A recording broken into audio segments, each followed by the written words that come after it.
In the beginning there was a silence deeper than the stillest night, and within that silence dwelt the timeless halls. Here, before the first stars were kindled, the thought of Eru Ilúvatar spread across an infinite horizon of possibility.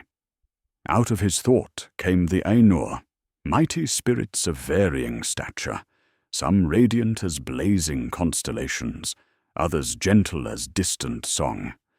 Together they beheld the unfolding of a great design, the music that would shape the world to come. When the music of the Ainur was made manifest, Ea came into being, the universe with all its hidden laws, its cycles of birth and decay, its seas and mountains, and its strange, untested histories. The Valar, the greatest among the Ainur, entered into Ea to govern its unfolding. They descended from the halls of timelessness into the fabric of the world, clothing themselves in form to better shape the elements. Beneath them were the Maiar, spirits of lesser but still potent might, destined to serve, to assist, and in some cases to embody the subtler threads of destiny. The timeless halls, though seemingly beyond reach once the Valar entered remained a place of remembrance, a memory of perfection never wholly forgotten. In this chapter of the world's beginnings, it is essential to note that the Valar, though strong, were not all of one mind. Their stewardship, though united in purpose by the will of Eru, bore the marks of individual character and inclination. Some delighted in waters, some in stone, some in the growing things of green earth. Still others found themselves drawn to order, to craft, or to hidden designs. In these differing devotions lay the seeds of divergence, yet they worked together to form the world, preparing it as a dwelling place for the children of Ilúvatar, the elves and men who had yet to awaken. The Valar knew their charge was not merely to craft, but also to prepare, to shelter, and to safeguard. From the earliest days they understood that Middle-earth would not be free from strife, for Melkor, greatest of their number, had sought dominion. His discord in the music was carried into the bones of creation itself. Mountains bore the memory of upheaval, seas the mark of storm, and the very heart of the earth trembled with lingering rebellion.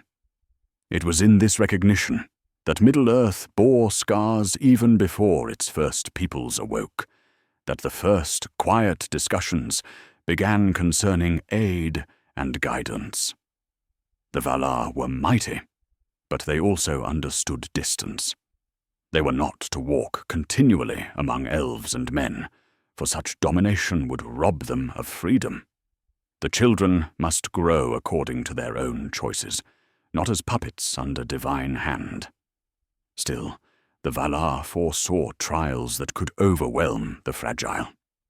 From this paradox arose a need: mediators, guides, emissaries who might walk closer to elves and men, without the overwhelming weight of unveiled power.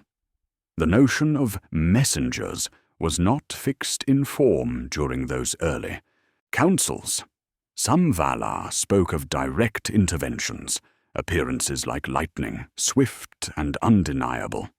Others counseled restraint, suggesting gentler shapes, cloaked in humility, able to walk in villages and kingdoms without awe or terror. What was clear, even then, was that such messengers would need to embody paradox, to be mighty yet hidden, wise yet patient, enduring yet vulnerable. The cost of such embodiment would be no small matter, for spirits unbound by time would have to accept frailty, pain, and the slow attrition of mortal weariness. The Maiar, being more pliable than the Valar, were quietly considered as candidates. Many among them had already chosen loyalties, some to Manwë, Lord of the Winds, others to Ulmo, who delighted in waters, others to Aule, master of craft.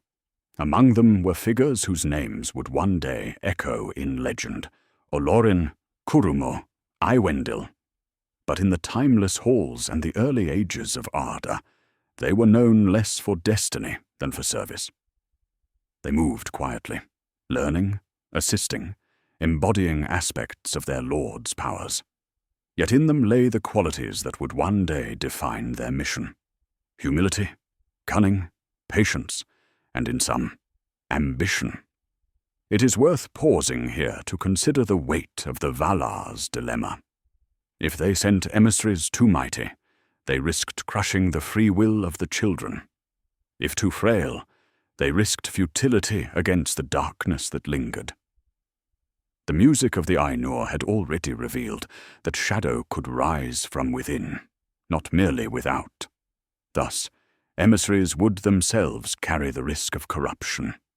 To bestow power upon them was to risk that power turned awry. This possibility, though rarely spoken, pressed heavily upon the councils, for every act of trust is also an act of peril. In the timeless halls, the debates deepened. Some Valar urged decisive action, arguing that Middle-earth should not be left unshielded. Others counseled patience, believing the children must be allowed to meet shadow with their own strength, even at great cost.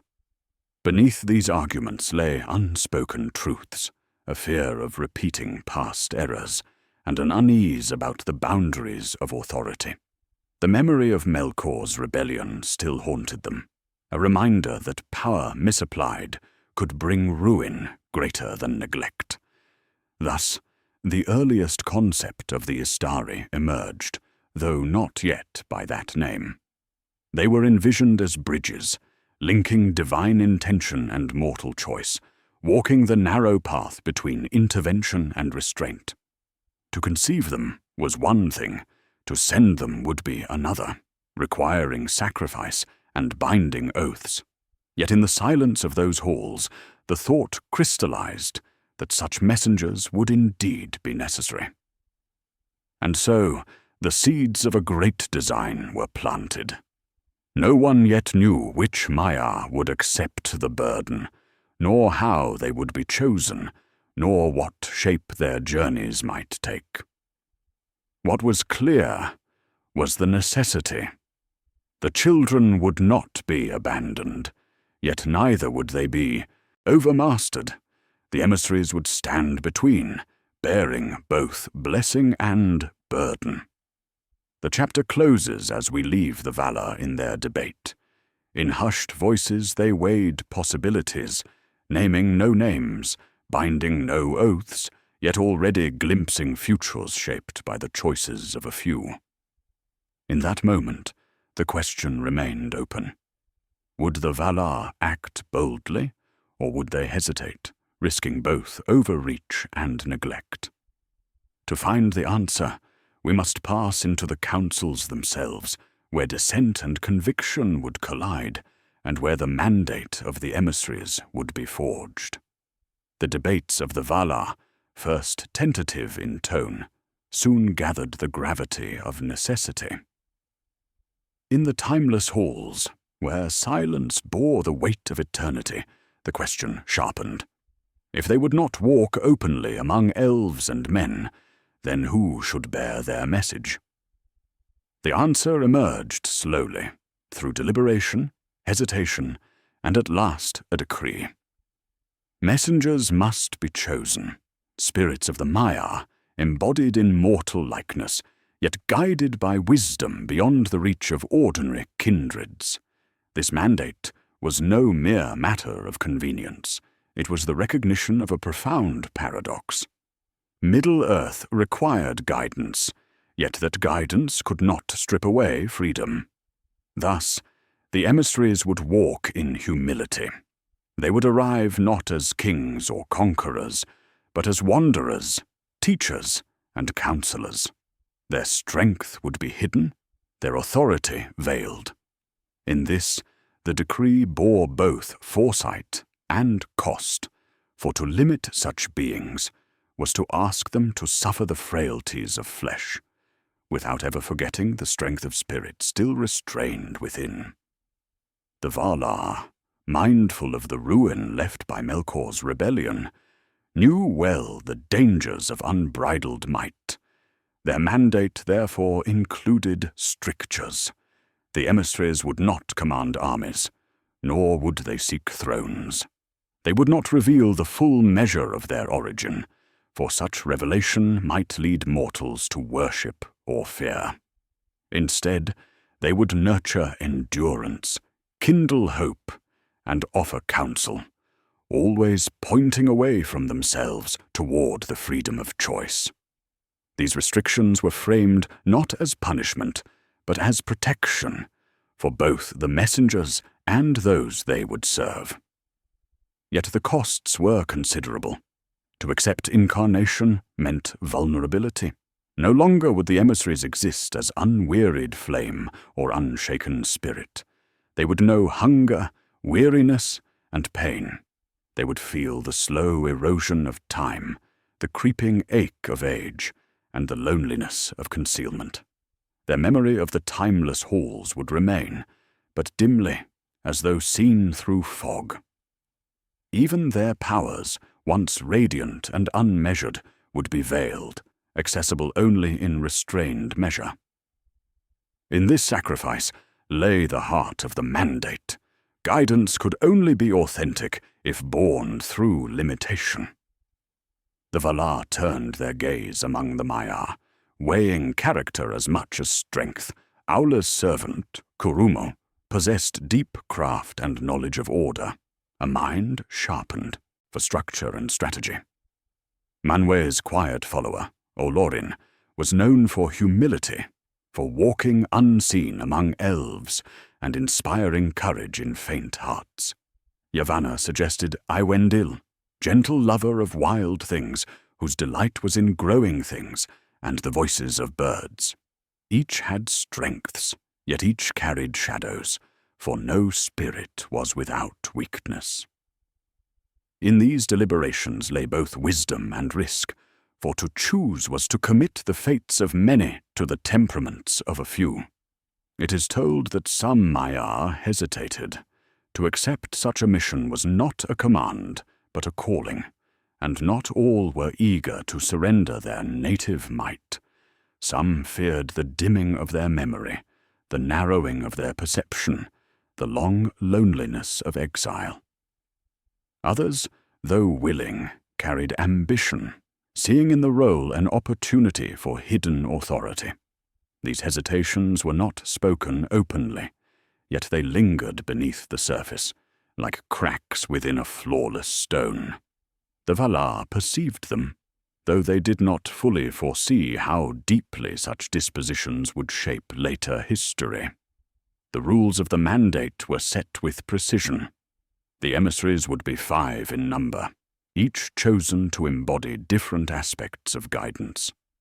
They would travel widely, seldom gathering together, for unity could too easily appear as domination.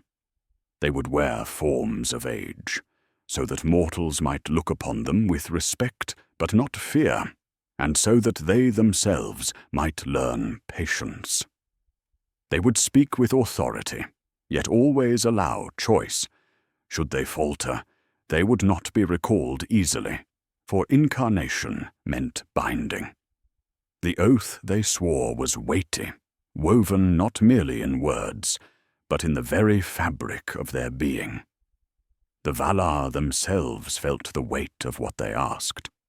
It was no small thing to send their servants into peril, knowing that the shadow of Sauron still lingered, and that the emissaries might themselves fall into darkness. Yet the risk was accepted, for inaction carried its own peril. Better to send forth guides, even bound in frailty, than to leave Middle-earth unguided, its peoples scattered before the storm of shadow rising once again. This decree also bore unspoken consequences, for by granting authority with limits, the Valar created a tension the emissaries would forever feel, They would know power, yet be forbidden to wield it fully. They would see dangers approaching, yet be restrained from decisive command.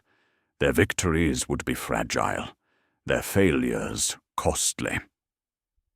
In the wisdom of Eru, this was counted as necessary, but to those who bore the burden, it was a trial unceasing. As the decree was sealed, names were spoken softly.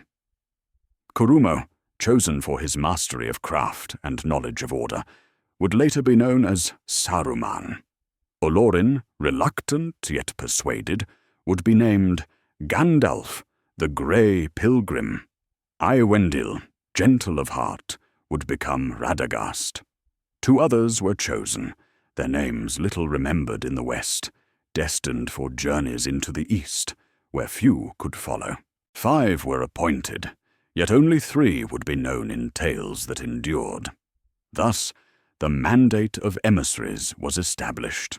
It was not a tale of triumph, but of solemn necessity, binding spirits of fire and light into cloaks of weariness and shadow. They would walk humbly among those they sought to guide, never revealing fully who they were, never surrendering their charge, and never free from the risk of corruption.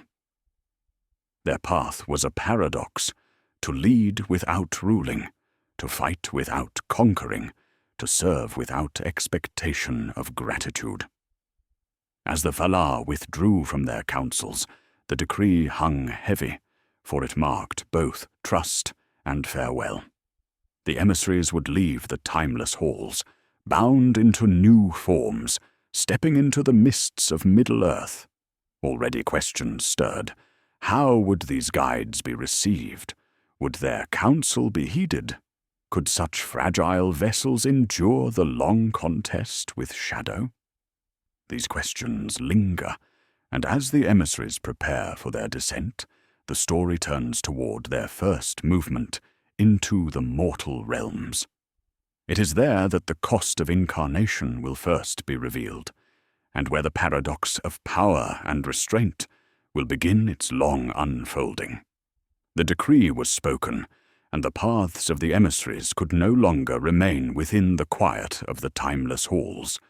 From thought and flame, they would descend into flesh and form. This transition, so subtle and profound, was unlike any passage the Maiar had endured before.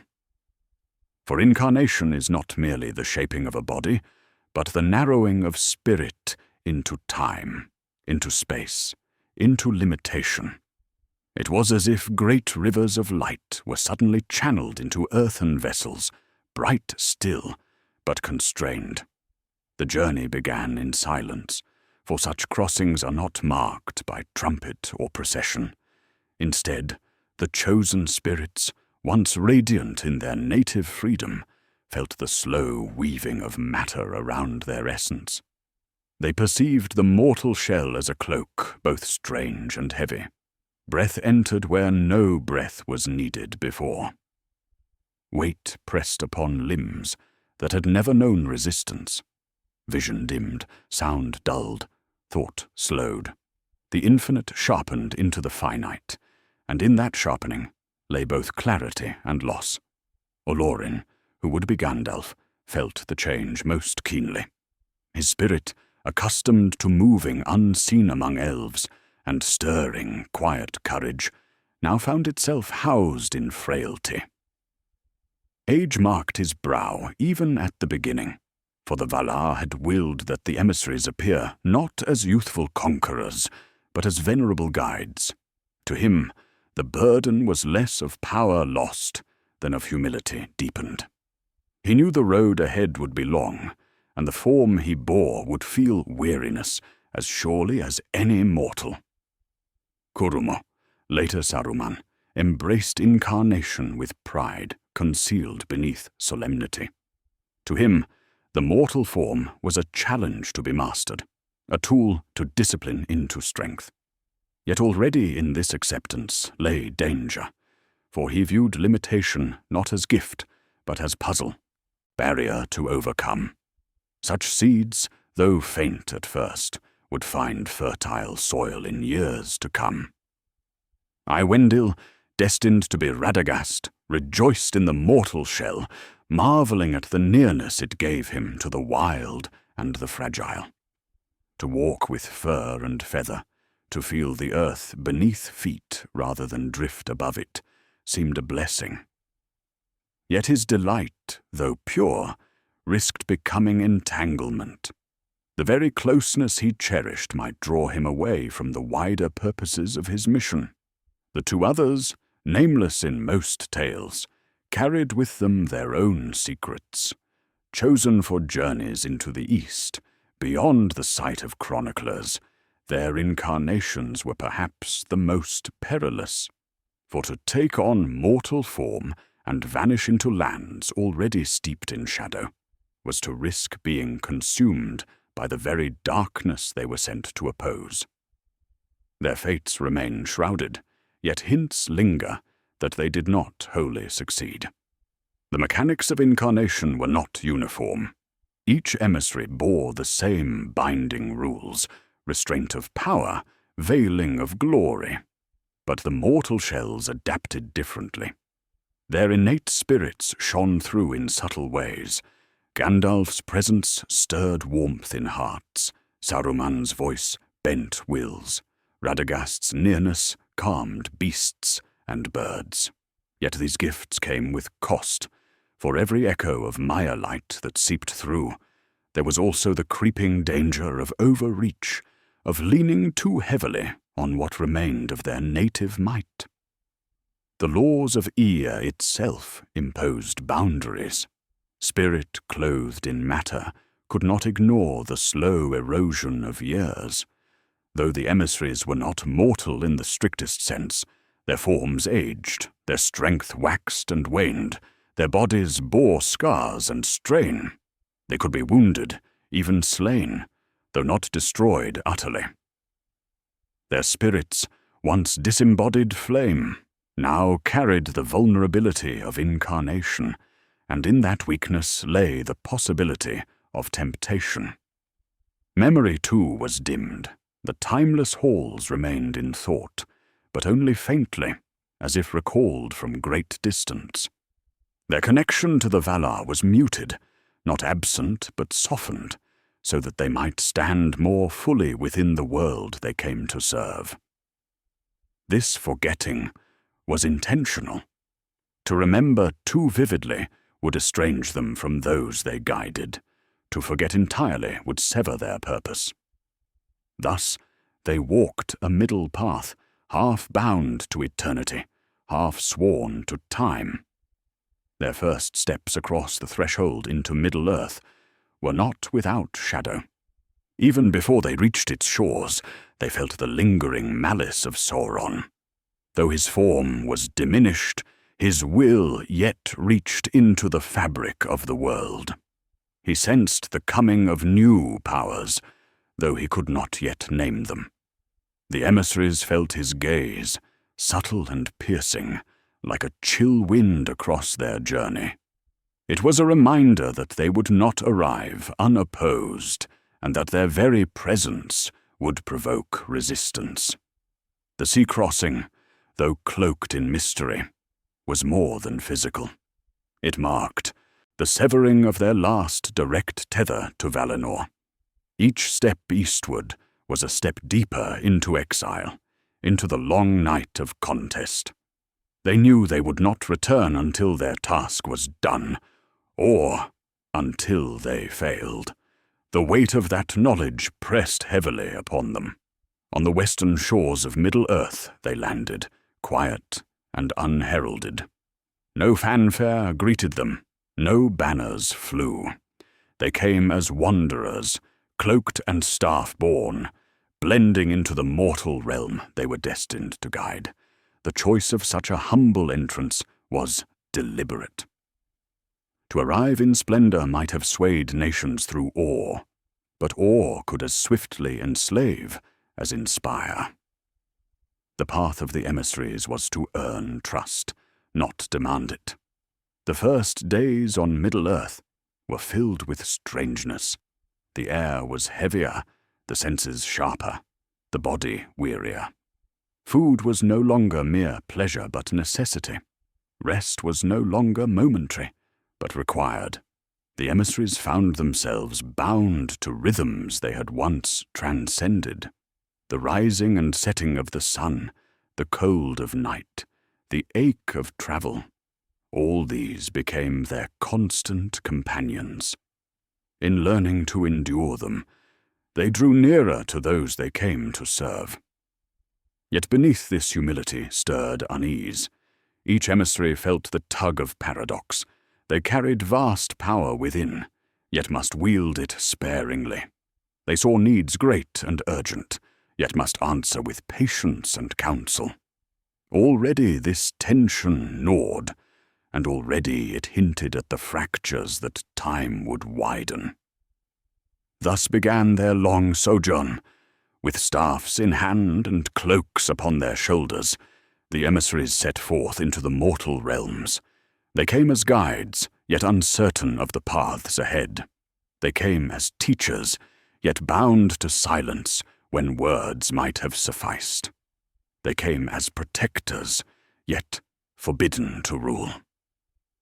The paradox of their mandate now became their daily life, and the burdens of incarnation their constant trial. Their feet touched Middle-earth's soil, and with that touch a new chapter of its history began. The Istari had arrived.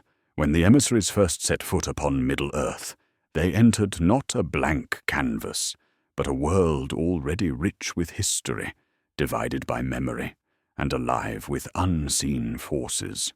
The mortal realms were not passive fields awaiting guidance. They were living tapestries, woven from the threads of kingship and kinship, of fear and ambition, of ancient wounds not yet healed. To understand the tasks of the Istari, one must first understand the terrain, political, cultural, and mystical, into which they descended. The western lands, nearest to their arrival, carried echoes of Númenor's fall. Gondor and Arnor, the twin heirs of that once great realm, stood as guardians of men's lineage. Yet these kingdoms, though proud, were fractured. Gondor, strong in stone and memory, strained under the weight of vigilance. Its people lived beneath the shadow of Mordor, the dark land stirring again, though not yet revealed in its fullness. Arnor, to the north, lay broken into petty realms, its unity lost, its strength sapped. For the Istari, such disarray presented both opportunity and peril. Guidance could strengthen faltering bonds, but interference might entangle them in rivalries beyond repair. Beyond the Númenorian remnants stretched the realms of the elves. In Lindon, Círdan still dwelt, keeper of harbours and silent witness to ages past. In Rivendell, Elrond preserved wisdom and lore, a bridge between firstborn and later-born. In Lothlorien, Galadriel reigned, a power unmatched in subtlety and foresight. Yet the elves themselves were in twilight, their numbers dwindling, their eyes turned westward toward the fading light of Valinor. The Istari found here both allies and mirrors, for the elves too bore the burden of decline, and their patience and restraint echoed the emissary's own mandate. But the fading of elves also marked a narrowing of choices. Mortal realms must soon bear the weight of history alone. North and east, the dwarves laboured. Khazad-dûm still rang with hammer and chisel, though shadows already crept at its edges. Erebor's halls gleamed with wealth, its people industrious and proud. Yet dwarves, for all their strength, were insular, more bound to kin and stone than to the wide struggles of the world. The Istari, in seeking to unite free peoples, would find the dwarves cautious allies, stalwart in defence, slow in trust, quick in grievance.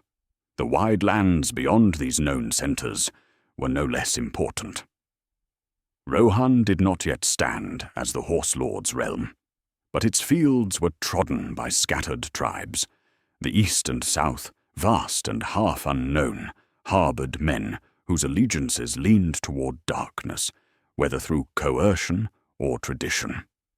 Here lay one of the greatest challenges, to kindle light in places already veiled, where the memory of Sauron's might lingered and the seduction of power ran deep. Yet the landscape was not only political. Beneath banners and borders ran deeper currents, the mystical flows of Middle-earth itself. Rivers carried memory, mountains whispered secrets, forests harboured both peril and sanctuary. The old forest and Fangorn bore witness to ages forgotten, their roots sunk in times before the coming of elves. Mirkwood stretched vast, a realm tainted by shadow, foreshadowing battles yet to come. Even the very soil of Mordor pulsed with malice, a scar upon the world that no council could ignore. The Istari were keenly aware of these currents, for though they came as guides to peoples, their mission was also bound to the land itself. To heal corruption, to strengthen harmony, to hold back the spread of decay, all required not only words and wisdom, but attunement to the hidden life of Arda. In this, they shared kinship with the elves, yet their bond was tempered by mortal limitation. Where elves might commune with nature as kin, the Istari stood as mediators, half within and half without. Every culture they encountered bore scars of history. Men remembered the pride and ruin of Númenor, shaping their mistrust of both sea and shadow. Elves remembered the kinslayings and the long wars against Morgoth, shaping their caution in alliance. Dwarves remembered the deep betrayals of dragon and orc, shaping their guarded hearts. These memories were not easily shifted, and the Istari, though mighty, could not command them. They could only observe, counsel, and nudge gently, lest the weight of history crush their intent. Constraints lay everywhere. To ally too closely with Gondor risked alienating Arnor. To linger in elven halls risked neglecting the needs of men. To stir the dwarves too strongly risked awakening their pride. And beyond such political balances lay the spiritual danger, that in bending too much to one people, the emissaries might themselves become partial, losing sight of the greater purpose. Neutrality was demanded, but neutrality was a burden few could sustain.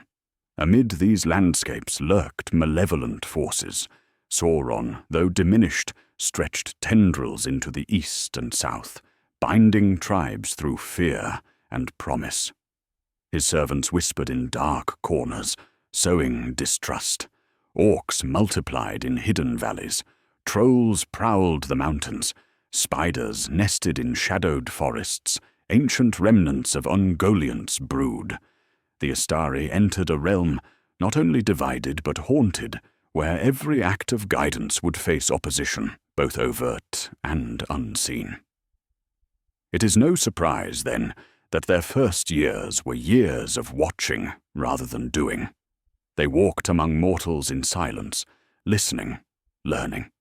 Gandalf, especially, took to wandering, gathering fragments of lore, studying tongues, and dwelling in villages where his presence seemed little more than that of a kindly wanderer. Saruman, by contrast, sought knowledge of power, delving into the great libraries, tracing the histories of rings and wars. Radagast lingered in the wild, watching the speech of birds and the movement of beasts. Each chose paths that reflected their temperaments, but all began with observation. For only by understanding could they act, and only by patience could they guide.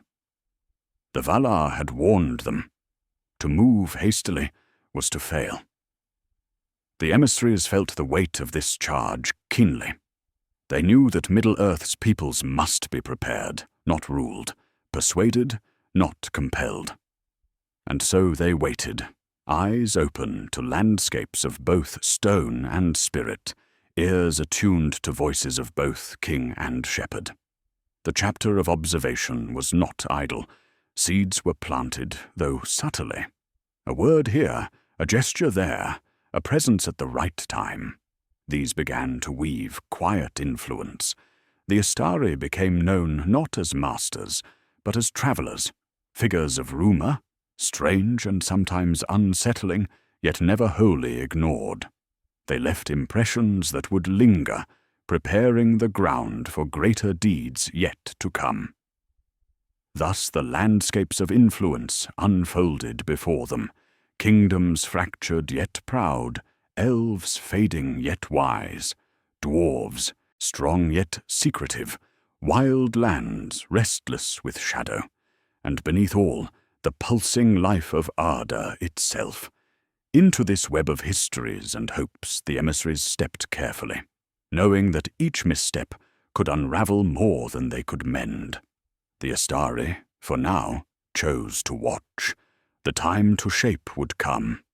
But first came the long silence of learning. In the early years of their dwelling among mortals, the Istari did not arrive with proclamations or banners. They came instead with silence, patience, and the steady art of listening. Their mission demanded subtlety, for though they bore the strength of Maiar, they were forbidden to wield it as open lords. To dominate was to betray their charge, and so influence had to be carried in whispers rather than commands, in nudges rather than decrees. This choice shaped the very essence of their work.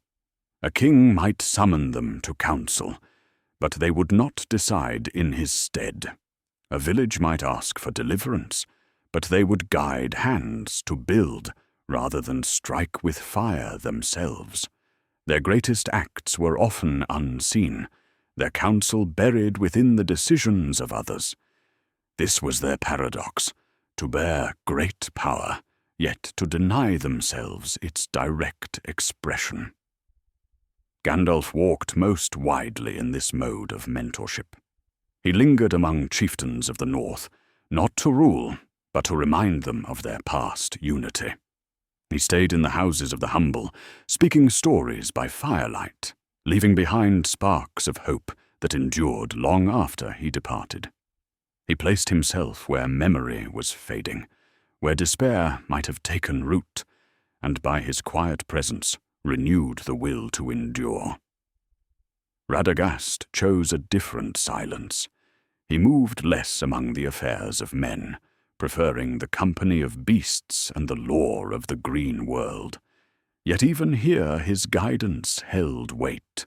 Farmers who followed his hints found their flocks prospering. Hunters who heeded his warnings avoided peril in the deep woods. He seemed at times absent, but those who looked closely found his touch woven through the survival of rural folk and the preservation of the wild. His restraint was not neglect, but a redirection. He sought to keep balance in places easily overlooked. Saruman, meanwhile, embodied mentorship in a different guise. He sought counsels of rulers and scholars, offering learned words that few could resist. His presence radiated authority, his voice polished by ages of thought. Yet even he curbed his might, presenting himself not as master, but as servant of knowledge. He advised kings on fortifications, whispered strategies of watchfulness, and urged vigilance against the stirring of shadow. Though his counsel carried greater formality than Gandalf's wandering, it too remained bound by the mandate of subtlety. Such restraint carried costs. The emissaries bore burdens invisible to those they aided. To watch suffering unfold and not act with full strength pressed heavily on them. To see a war that might be ended with a gesture, yet remain still, demanded discipline near unbearable. They were watchers and guides, but in their hearts the struggle of patience weighed like chains. Gandalf felt this most keenly, for his empathy drew him close to mortals. Their pain struck him as if it were his own, and yet he could not lift it by force. His was the burden of compassion, restrained. Isolation deepened the weight. Mortals saw only fragments of what the Istari were. Few understood their true nature, and none could share their full memory of the timeless halls. Thus, each carried knowledge and responsibility in silence, unable to confide the entirety even to those they aided most closely. This separation bred loneliness, for wisdom without equal often becomes a solitary gift. Even when standing among many, they walked apart.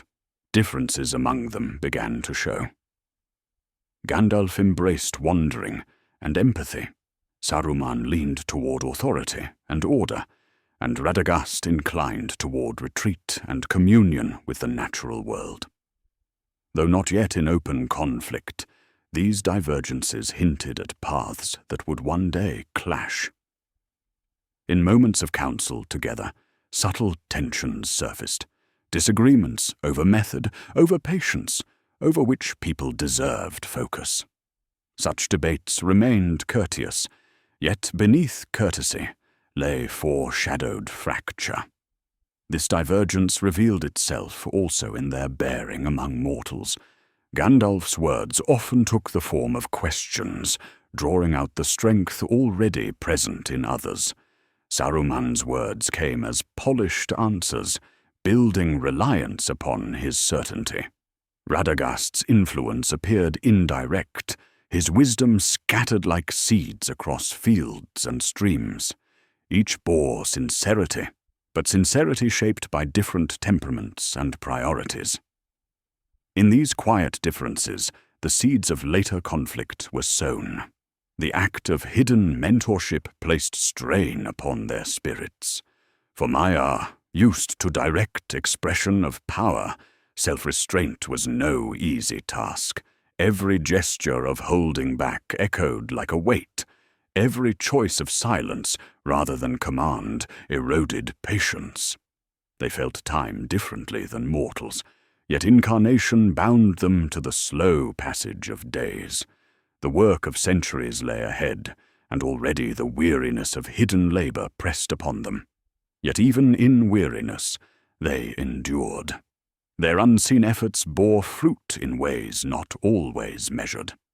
A prince chose mercy in judgment because of a tale once told by a grey wanderer. A farmer's field endured blight because of a stranger's timely advice. A chieftain remembered unity because of a mentor's careful reminder. These moments did not shine in chronicles, yet they shaped the currents of history as surely as battles. The Istari knew their victories would rarely be sung. That too was part of their burden, to labor without recognition, to give without credit, to accept obscurity as the measure of success. Such acceptance was noble, but it wore at the spirit, for beings once radiant in the courts of the Valar, to be regarded as mere wanderers, hermits, or eccentric counselors was both humbling and quietly painful. Still, they persevered. Each silent act of mentorship prepared Middle-earth for the darker storms yet to come. Each hidden burden borne by the emissaries kept despair at bay a little longer. They stood as quiet sentinels, shaping without ruling, guiding without commanding, sacrificing recognition for the sake of hope. But as time moved forward, their patience would be tested, for silence can strain beyond endurance, and guidance without power can falter when confronted with overwhelming force. Already shadows stirred in hidden corners, already temptations whispered at the edges of resolve. The quiet mentors would soon face trials that no restraint could wholly shield them from. Their burden was not only to guide, but to endure the cost of their own restraint. And that cost, though hidden, would mark the fate of each. The work of the Istari, bound by the law of subtlety, was never a simple path. For every moment of quiet counsel, there arose trials that tested the limits of patience and restraint. They were not battles of sword or spell, but trials of faith and discretion. In such struggles, the greatest danger came not from enemies in open field, but from the slow erosion of judgment within themselves. Conflicts among mortals were the earliest tests. Kingdoms fractured, tribes warred, and neighbors feuded over borders and pride. The emissaries could have ended many quarrels with but a gesture, yet such an act would have broken their mandate. Instead, they sought to turn hearts rather than blades, to kindle trust where suspicion ruled. Gandalf walked this path most faithfully, urging reconciliation in words that seemed simple, but carried deep foresight. Yet even he felt the strain, for there were moments when mercy delayed greater suffering, and restraint allowed wounds to deepen. To guide without controlling required a balance so fine that even the wise faltered. Shadows also pressed upon them. Whispers of Sauron's servants drifted through markets and halls, unseen yet real. Orcs multiplied in caves, and dark rites smouldered in the east. The Istari knew the signs, but they also knew the peril of revelation. To unveil their full nature would rouse awe or fear, distorting the very trust they sought to build. And so, when they sensed corruption spreading, they chose words rather than wonders, warnings rather than displays. Often, mortals did not listen. The bitterness of disbelief gnawed at them, for knowledge unheeded can weigh heavier than ignorance. Temptations of power grew more insidious still. Saruman, steeped in lore, felt keenly the frustration of watching shadows gather while being forbidden to wield his strength openly. Each council where his advice was doubted, each hesitation of mortal kings, stirred a quiet resentment. Why, he wondered, should wisdom bow to folly? Why should strength be veiled when weakness flourished?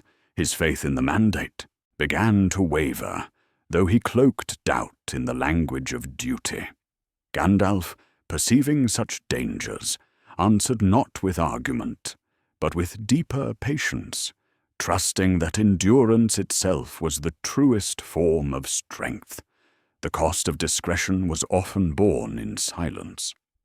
When battles were lost, mortals blamed one another, never knowing that an unseen watcher had withheld intervention for fear of breaking a higher charge.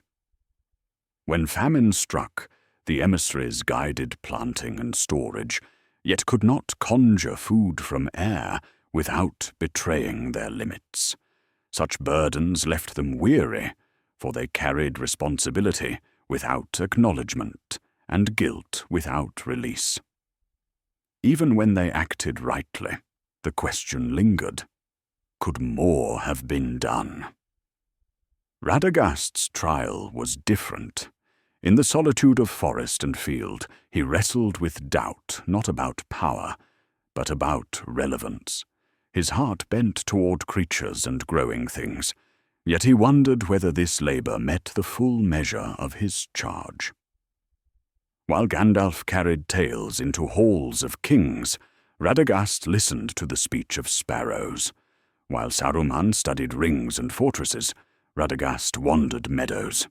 Was his work enough? In the quiet of night, such doubts pressed heavily, though in truth his care preserved balances unseen by most. Among these trials, the risk of corruption whispered constantly.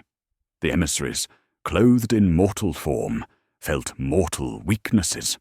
Pride could creep in, Ambition could root itself, despair could gnaw at certainty. The longer they remained in Middle-earth, the heavier such shadows grew. They were not immune to the enticement of easier paths, the quick victory of power, the intoxicating allure of control. It was faith alone, faith in the wisdom of Iru's mandate, that kept them from stumbling further, and even faith could falter. The first missteps were small, almost imperceptible.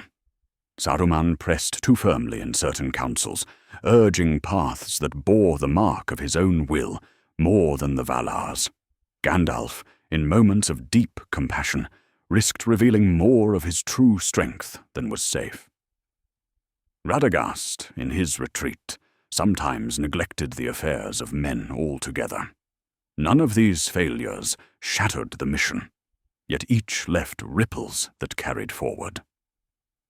In quiet ways, the emissaries learned that their greatest trials were not in the world's resistance, but within their own hearts. Such struggles revealed the fragile nature of their charge.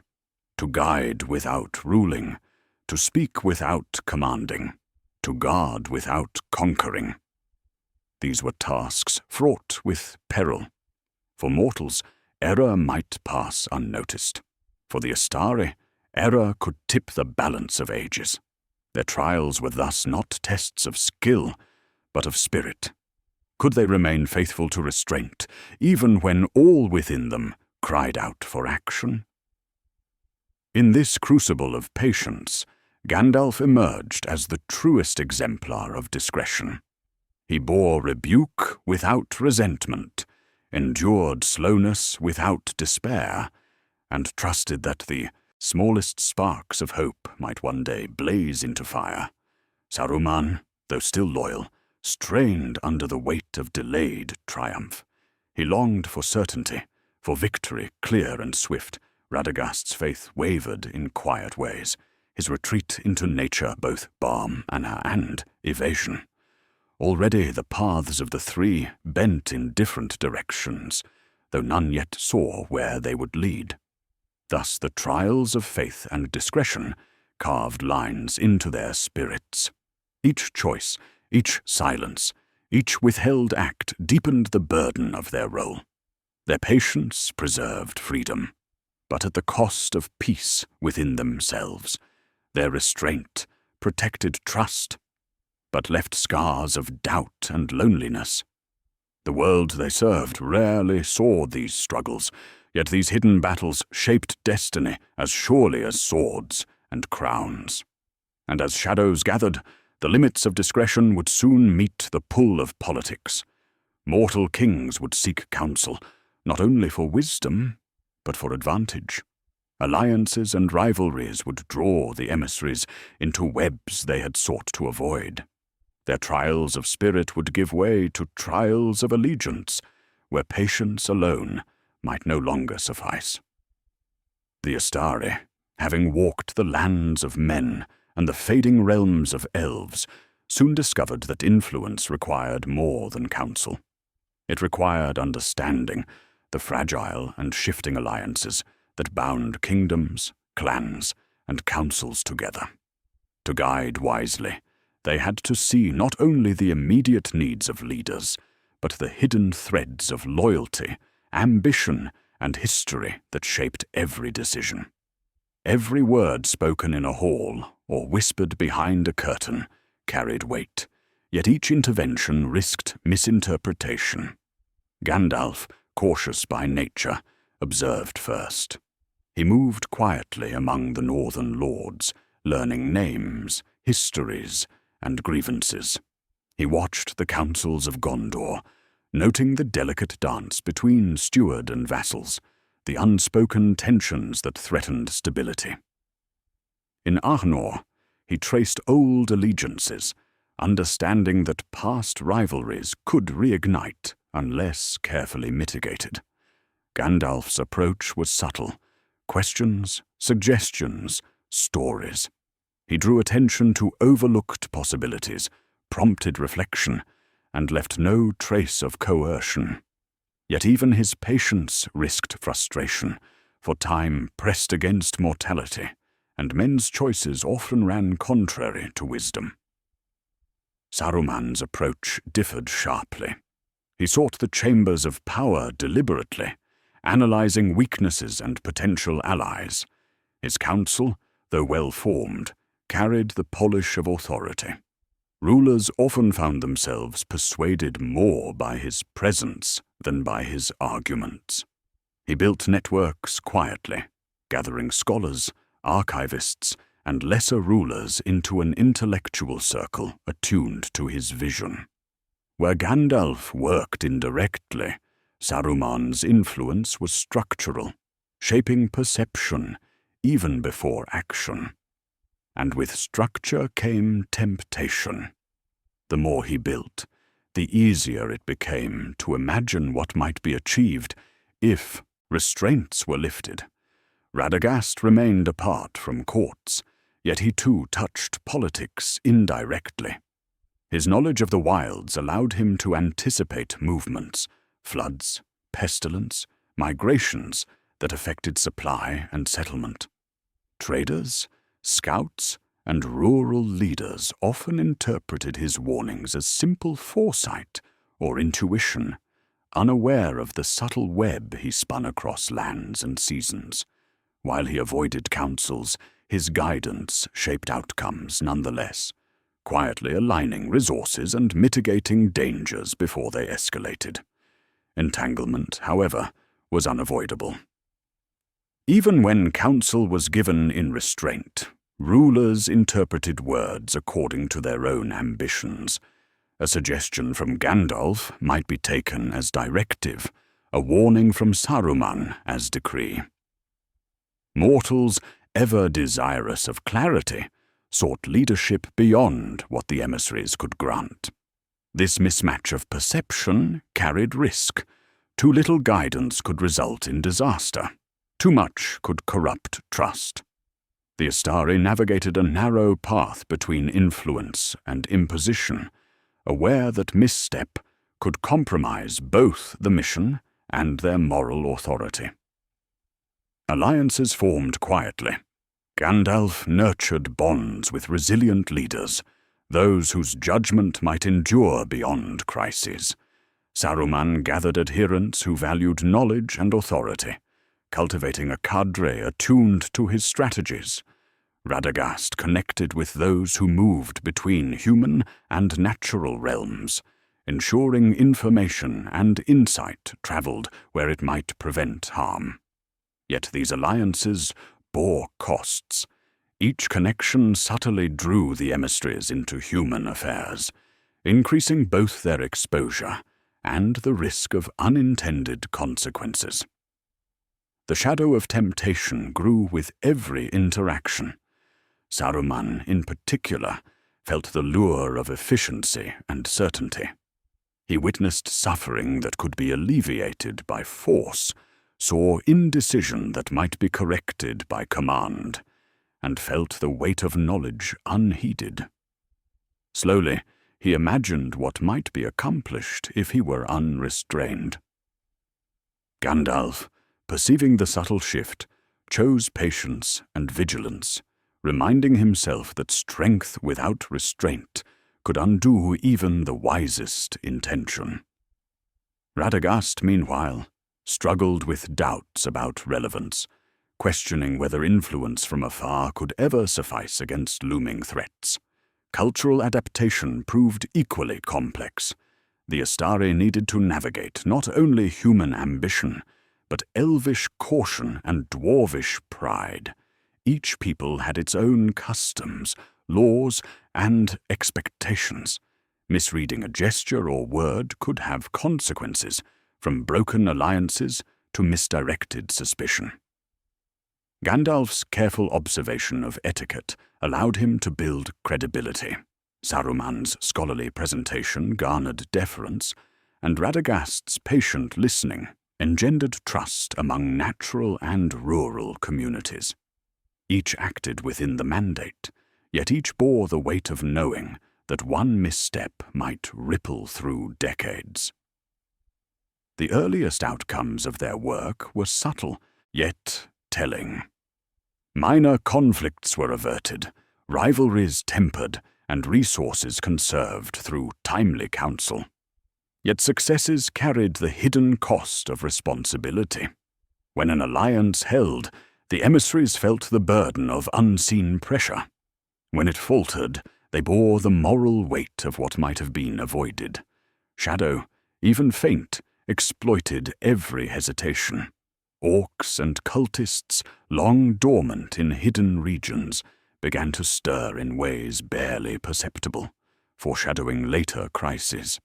Hints of divergence among the Istari became clearer. Gandalf's focus remained broad, compassionate, and deferential to the will of the people. Saruman's concentration sharpened on systems, influence, and control, imagining outcomes molded by design rather than chance. Radagast's attention lingered on preservation, aware that the survival of land and life might precede political calculation. The quiet differences in method and temperament, though invisible to mortals, marked the beginnings of fractures whose consequences would unfold centuries later. Whispers of lost emissaries traveled faintly through distant lands. Though little was remembered in the West, some Maiar had failed or disappeared during similar missions, their purpose unfulfilled. These echoes lingered in the consciousness of the Istari, serving both as warning and silent motivator. Even in restraint, one could misjudge, one could err, and the world might pay the cost. Such shadows reinforced the burden of discretion, reminding each emissary that even careful guidance bore the risk of unintended consequence. By the close of these early political entanglements, the Istari had begun to learn the true measure of their charge. Influence demanded patience, foresight, and a constant weighing of consequence. Power, though present, remained mostly unrealized, constrained by the laws of air and the mandate of the Valar. And yet, even small interventions carried moral weight. The decision to act or remain silent, to speak plainly or in metaphor, to trust or to withhold, all shaped the trajectory of nations and peoples. The Istari had stepped carefully into human and elvish affairs, yet the very act of stepping placed them on the edge of hazard. Lessons learned in counsel, patience, and adaptation would soon be tested against more overt threats. Subtle failures, minor misjudgments, and small compromises had set the stage for challenges that could no longer be met solely with quiet observation. Their next trials would demand both wisdom and courage, forcing them to confront not only the encroaching shadow, but the limits of their own restraint.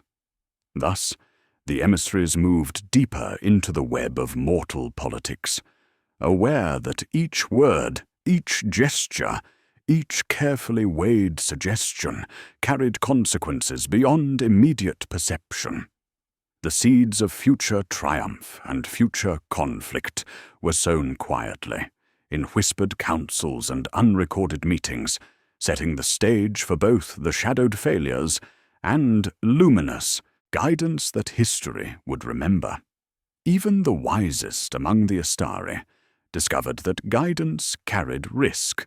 Decisions made with care sometimes faltered, and subtle interventions produced consequences unforeseen.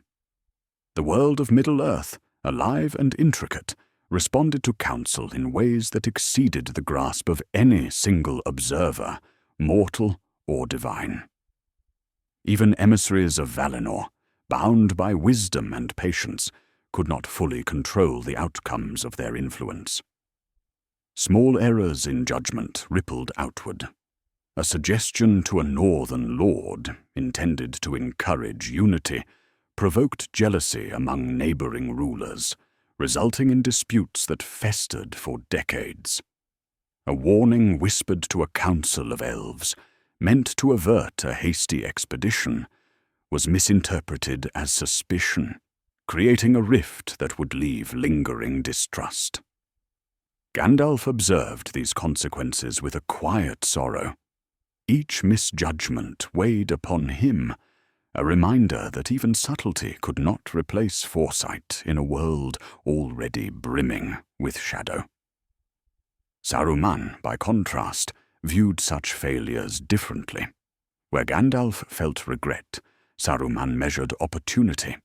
Minor missteps were data, misjudgments useful in assessing human weakness and refining counsel. Yet in this pragmatism lay a subtle peril. The line between cautious calculation and prideful manipulation began to blur, imperceptible at first, growing with each success tempered by disappointment. The shadows of ambition whispered softly, and Saruman listened more closely than was wise. The shadow itself seized on error. Sauron's influence, though distant, thrived in the spaces left vulnerable by hesitation or misdirection. Tribes corrupted by fear, forts abandoned through miscommunication, and alliances weakened by misreading human emotion.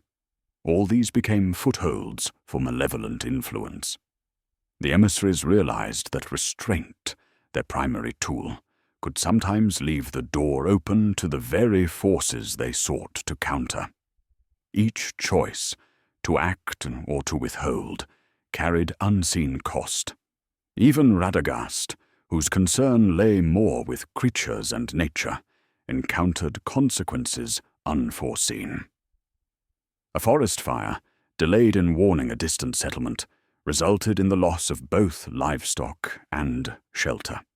He felt guilt keenly, though the blame was dispersed among mortal hands. The interplay of intention and effect reminded him that the web of Middle-earth was intricate and unpredictable. Care alone could not prevent all suffering. These echoes of failure shaped the Istari profoundly.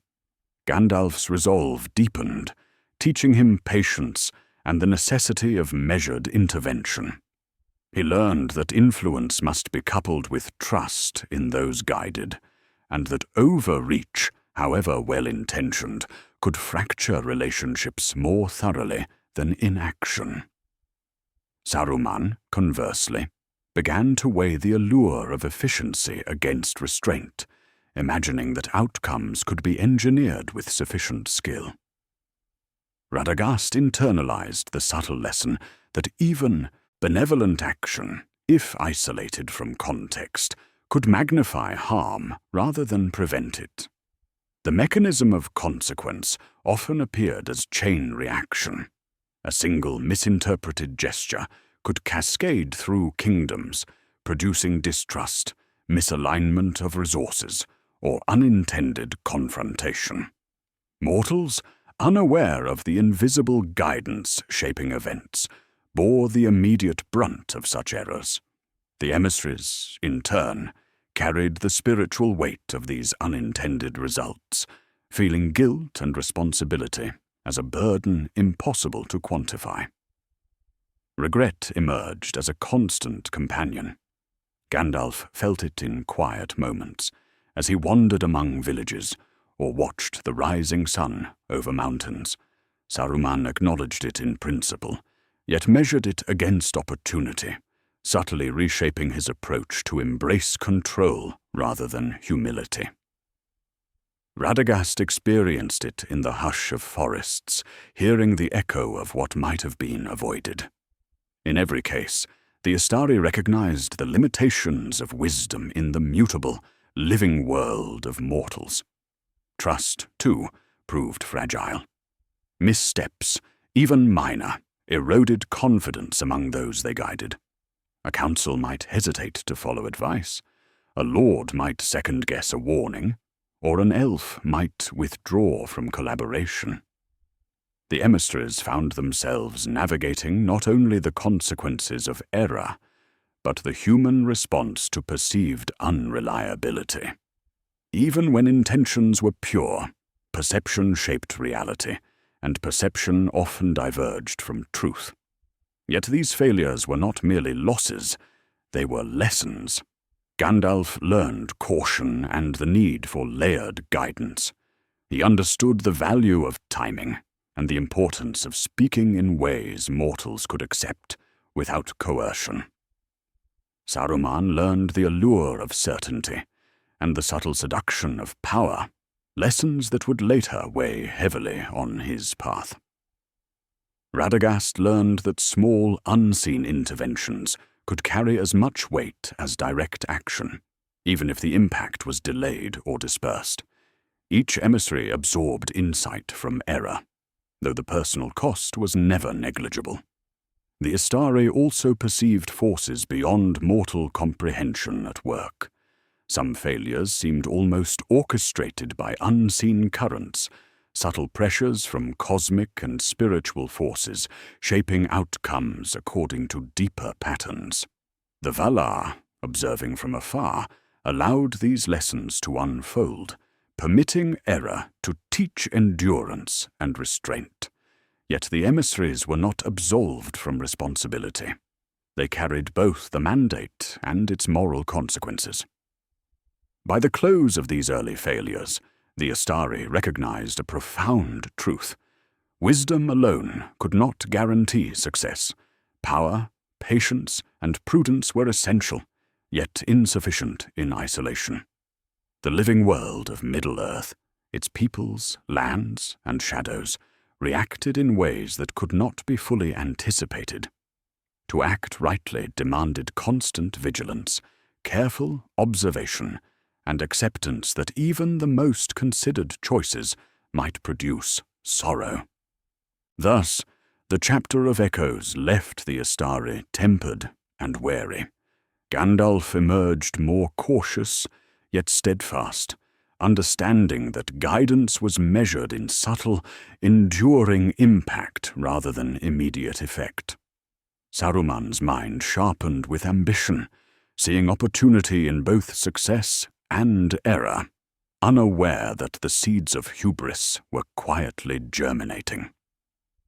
Radagast, mindful of consequences, strengthened his attentiveness to unseen flows of life and shadow alike. The lessons of failure would inform every subsequent action. Future decisions, counsel, battle, counsel, or concealment would carry the memory of what had gone awry. Misjudgment, once tolerated as learning, became a cautionary shadow over every choice. The emissaries understood that the cost of wisdom was vigilance, and the price of intervention, even when measured, was never fully known. And so, the Istari faced the coming years with tempered resolve. Each step, each word, each subtle influence was weighed against the memory of prior missteps.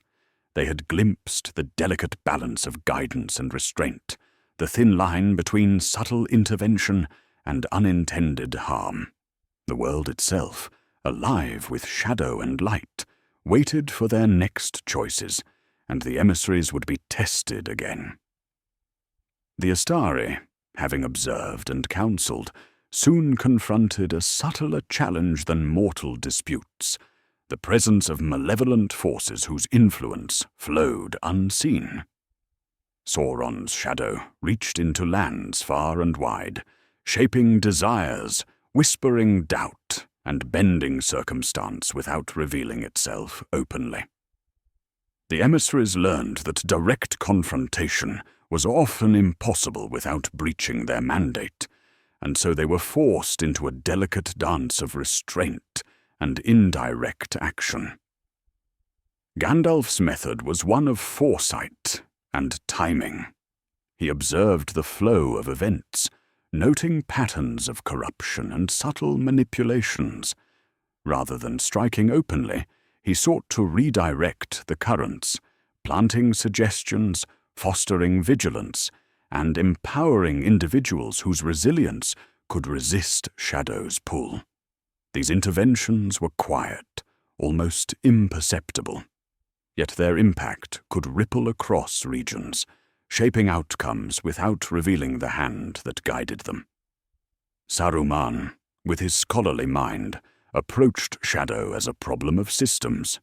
He studied history and law, mapping how influence moved through courts, councils, and secret societies. By understanding the mechanisms of corruption, he could anticipate where malevolent forces might exert leverage. Yet in this meticulous calculation lay a growing temptation. If influence could be measured and predicted, might it not be possible to control it directly? Already, small compromises crept into thought, subtle rationalizations that suggested the line of restraint was negotiable under the guise of efficiency. Radagast, attuned to the living world, perceived shadow in natural terms. He sensed distortions in the balance of wilds, unexplained decline in flora and fauna, and the quiet anxiety of creatures attuned to danger. His interventions took the form of preservation and protection, redirecting rivers, safeguarding migration paths, and maintaining hidden refuges. These acts were indirect, but essential, for shadow often sought to exploit the smallest fractures in the natural order to unsettle mortal society.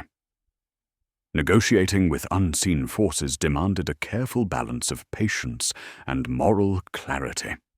Gandalf realized that inaction could be as consequential as action. To withhold guidance in a moment of subtle corruption might allow despair to take root, yet overt interference could break trust or reveal power prematurely.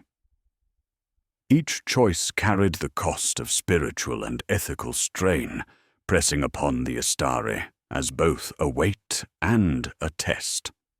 The emissaries developed strategies of indirect counteraction. They seeded mistrust among agents of shadow, guided information to strengthen alliances, and sometimes allowed minor setbacks to pass, knowing that the long-term trajectory of history might correct itself if not disrupted prematurely. These tactics required restraint, subtlety, and constant vigilance, for even the smallest error could amplify the very influence they sought to contain. In this subtle conflict, the concept of debt emerged. Gandalf often felt a moral accounting, a sense that every act of restraint or indirect guidance carried a latent cost. By allowing one event to unfold for the sake of larger patterns, he incurred an obligation whose consequences might manifest decades later. Radagast sensed similar hidden burdens, understanding that failing to intervene in a seemingly minor disruption could leave gaps for shadow to exploit. Saruman, however, increasingly viewed these debts as challenges to circumvent, believing that clever manipulation could absolve both himself and the world of consequence. The interplay between restraint and influence shaped not only mortal realms, but the very fabric of Middle-earth. A whispered warning, a subtle realignment of resources, a quiet suggestion to a wary king, each had effects beyond immediate perception. The Istari came to understand that history was not only a tapestry of grand events, but also a mosaic of these faint threads, each guided and corrected by those who could see the patterns unseen by mortals themselves. Moral ambiguity grew more apparent with each encounter. To act indirectly often meant allowing temporary harm to persist. To protect one community could expose another. To counter shadow might require deception, withholding information, or manipulating perception. The emissaries accepted these costs as part of their mandate, yet each act left an imprint on their spirit. They felt the strain of bearing responsibility without authority, of making decisions whose effects would outlast their immediate observation. Gandalf's caution and empathy helped him navigate this ambiguity. He weighed consequences in layers, seeking to minimize suffering, while maintaining trust. He fostered courage in others, knowing that mortal initiative could amplify his quiet interventions. Saruman, meanwhile, grew impatient with these constraints, calculating potential advantages and imagining the precision of power fully wielded. Radagast, focused on preservation rather than politics, sometimes wrestled with guilt over harms permitted to unfold, even if indirectly, for the sake of a larger balance. The Istari also encountered instances where direct engagement was necessary, though fraught with danger. Shadow could not always be delayed or redirected. Gandalf occasionally confronted dark agents, wielding light or fire sparingly to avert immediate calamity, always mindful of the mandate. Saruman, in his studies, considered more aggressive methods, but recognized the cost of overreach, which might compromise both the mission and his integrity. Radagast's interventions rarely involved confrontation, yet even subtle acts could provoke unintended resistance, reminding him of the limits of influence in a world of autonomous beings. Hidden debts, moral compromise, and subtle miscalculations left lasting traces. Decisions made quietly today might echo through generations, influencing alliances, rivalries, and the spread of corruption. Gandalf's prudence began to take shape here, grounded in awareness of unseen consequences. Saruman's eventual hubris had its first seeds in these negotiations, where the temptation to circumvent restraint appeared rational. Radagast's attentiveness grew sharper, attuned to the interdependence of life and shadow, yet always mindful of what could not be controlled. By the chapter's close, it was evident that shadow was not simply an external force, but a test of the Istari themselves. Restraint was as critical as intervention, patience as necessary as action. Each encounter reinforced the lesson that guidance demanded both wisdom and humility, for even those with power sufficient to alter the world could falter if they failed to respect the limits imposed by law, morality, and cosmic mandate. The emissaries withdrew into reflection, knowing that the unseen negotiations of the present would shape the mortal and mystical landscapes for centuries. Their work was far from complete. Subtle influence had postponed some crises and averted others, yet the cost in spirit and moral clarity had begun to accumulate. Future choices would demand still greater vigilance, and the consequences of small errors would resonate far longer than they could yet perceive. The Istari, though united in purpose, were not uniform in spirit. Differences in philosophy, temperament, and understanding gradually shaped distinct approaches to their shared mandate. Even those who walked the same path and bore the same burden discovered divergence in priorities and method. Where unity existed in principle, practice revealed subtle, accumulating schisms. Gandalf remained steadfast in his principle of quiet guidance, balancing influence with empathy. He valued patience and foresight, understanding that mortal decisions must arise from choice rather than compulsion. His counsel often appeared indirect, weaving stories, questions, and gentle nudges into the fabric of mortal action. For Gandalf, the moral integrity of the guided was as important as the outcomes themselves. The agency of free peoples was sacred, and wisdom applied with heavy hand could corrupt rather than protect. Saruman, in contrast, embraced structure and authority. Where Gandalf deferred, Saruman calculated. He sought to impose order through knowledge and strategy, believing that insight into patterns, alliances, and the flow of influence could steer history more efficiently.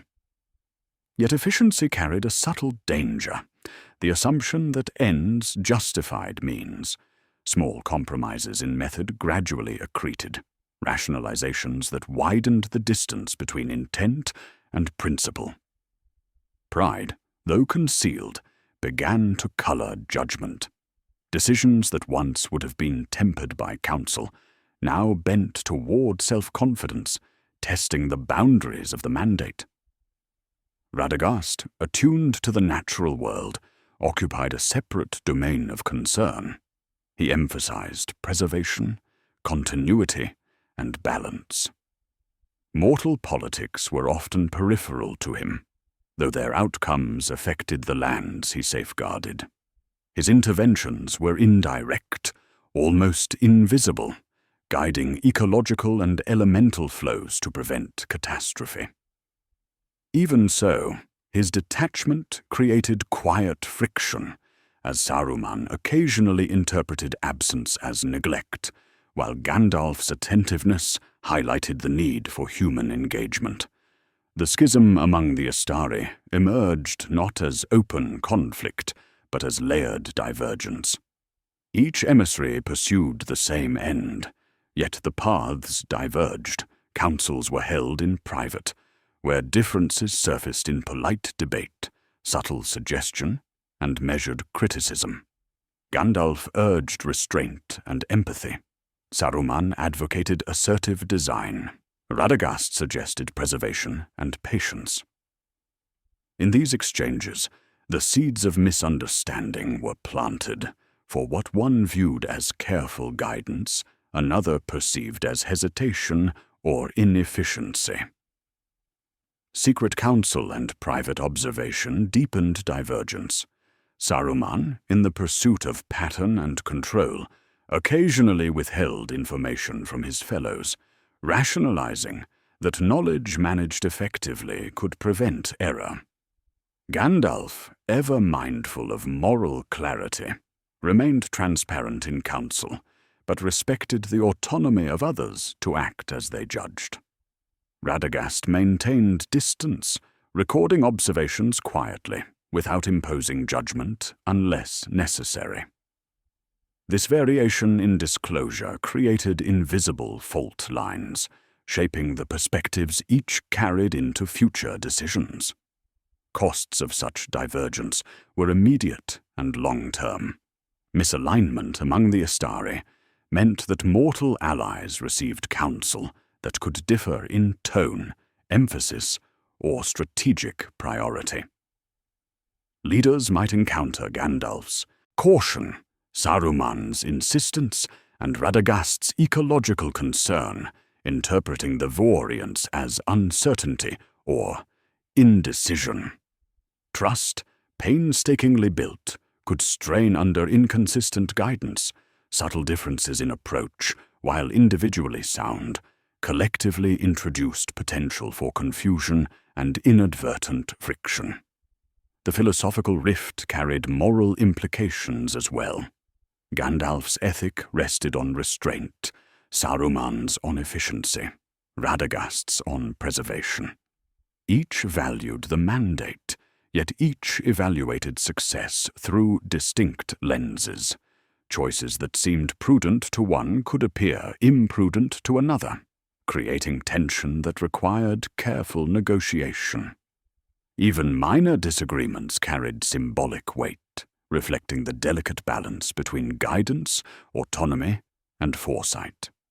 Hints of unrecorded emissaries, lost, withdrawn, or otherwise absent, further complicated the schism.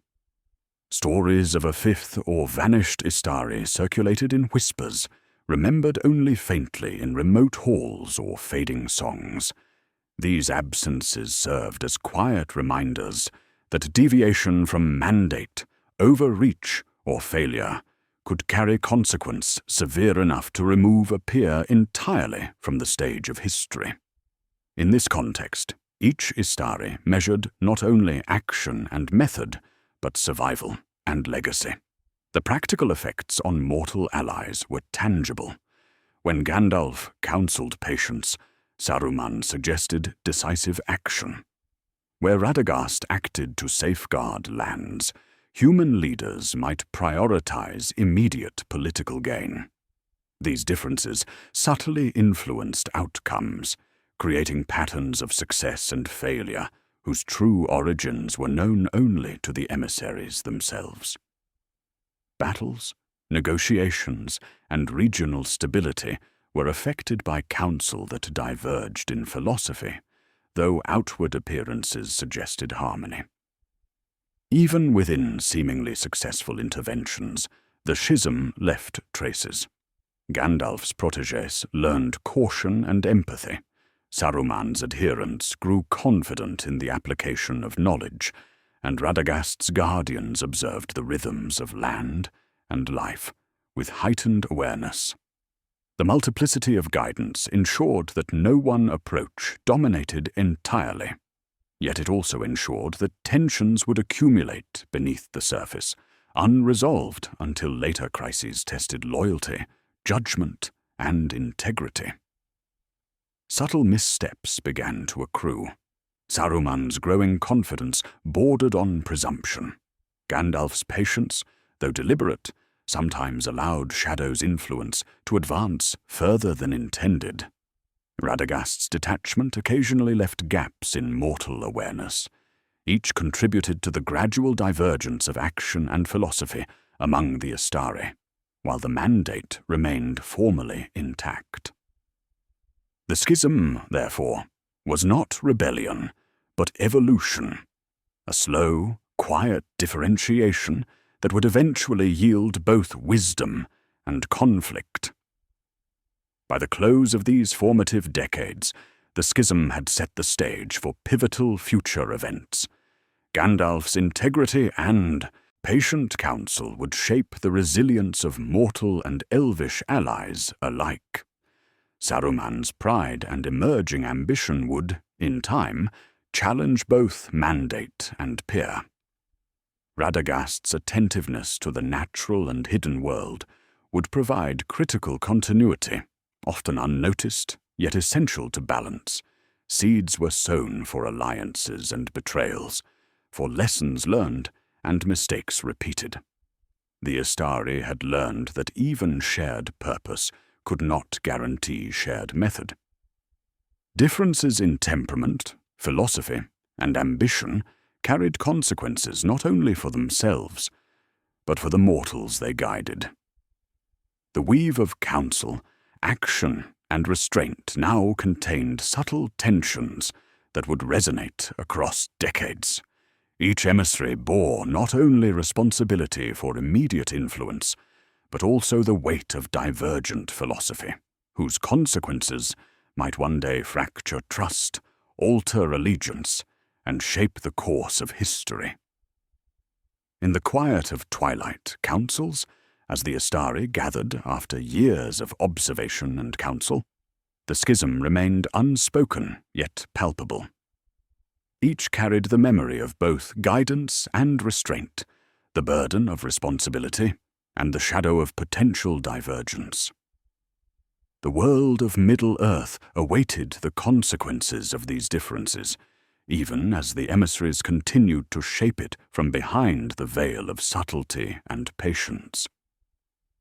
The quiet guidance of the Istari began to leave subtle impressions across Middle-earth as their counsel rippled through mortal and elvish realms alike.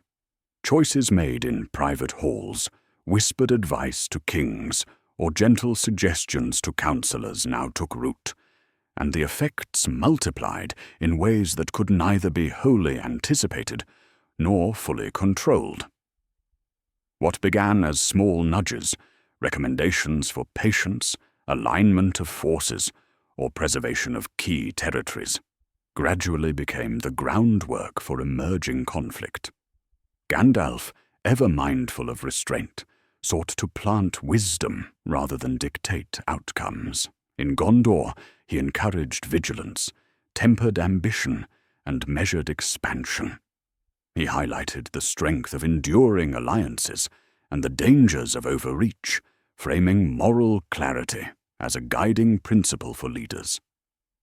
Yet even these subtle interventions had consequences. Lords and generals, interpreting guidance as direction, began to adjust strategies and positions, inadvertently reshaping political and military alignments. Small actions created openings, alliances shifted, and the latent potential for conflict quietly strengthened. Saruman, observing patterns with analytical precision, sought to strengthen stability through knowledge and coordination. He advised rulers on resource management, territorial defense, and long-term strategy. His suggestions, delivered with authority, often accelerated decision-making, sometimes in ways unanticipated. Though intended to reinforce order, these actions occasionally introduced tension as rival lords perceived preferential counsel or unequal advantage. In this, Saruman's efficiency risked fostering resentment, even while preserving cohesion, demonstrating that guidance, even careful guidance, was never neutral. Radagast's influence, though less overt, shaped the very environment in which conflict might emerge or be avoided. By protecting key regions, preserving vital forests, and maintaining balance in the natural world, he indirectly ensured that armies and settlements were able to endure pressures that might otherwise have provoked premature escalation. Shadow, however, exploited gaps where vigilance faltered, taking advantage of lands left vulnerable or weakened by environmental strain. Even well-intentioned intervention carried the risk of unseen consequences. The mini-thesis of this stage became evident. Small, subtle acts of guidance carried ripple effects far larger than immediate perception suggested. Advice given in private, moral framing offered in confidence, and restrained application of power all influenced choices across regions. Leaders, unaware of the invisible threads pulling at their decisions, reacted with initiative, ambition, and sometimes hubris. These reactions, multiplied over time, laid the foundation for larger conflict, long before any overt act of war was recorded. Unintended escalation soon became apparent. Minor disputes over borders, misunderstandings between allied houses, or miscommunications in council deliberations sometimes spiraled into prolonged tension. Gandalf observed the subtle interplay between guidance and human initiative, understanding that even restraint could not prevent misalignment. Shadow, always attentive to gaps, began to exploit these tensions, planting doubt, fear, and desire in ways invisible to mortals and only faintly perceptible to the Istari. The shaping of Gondor and Rohan illustrates these dynamics.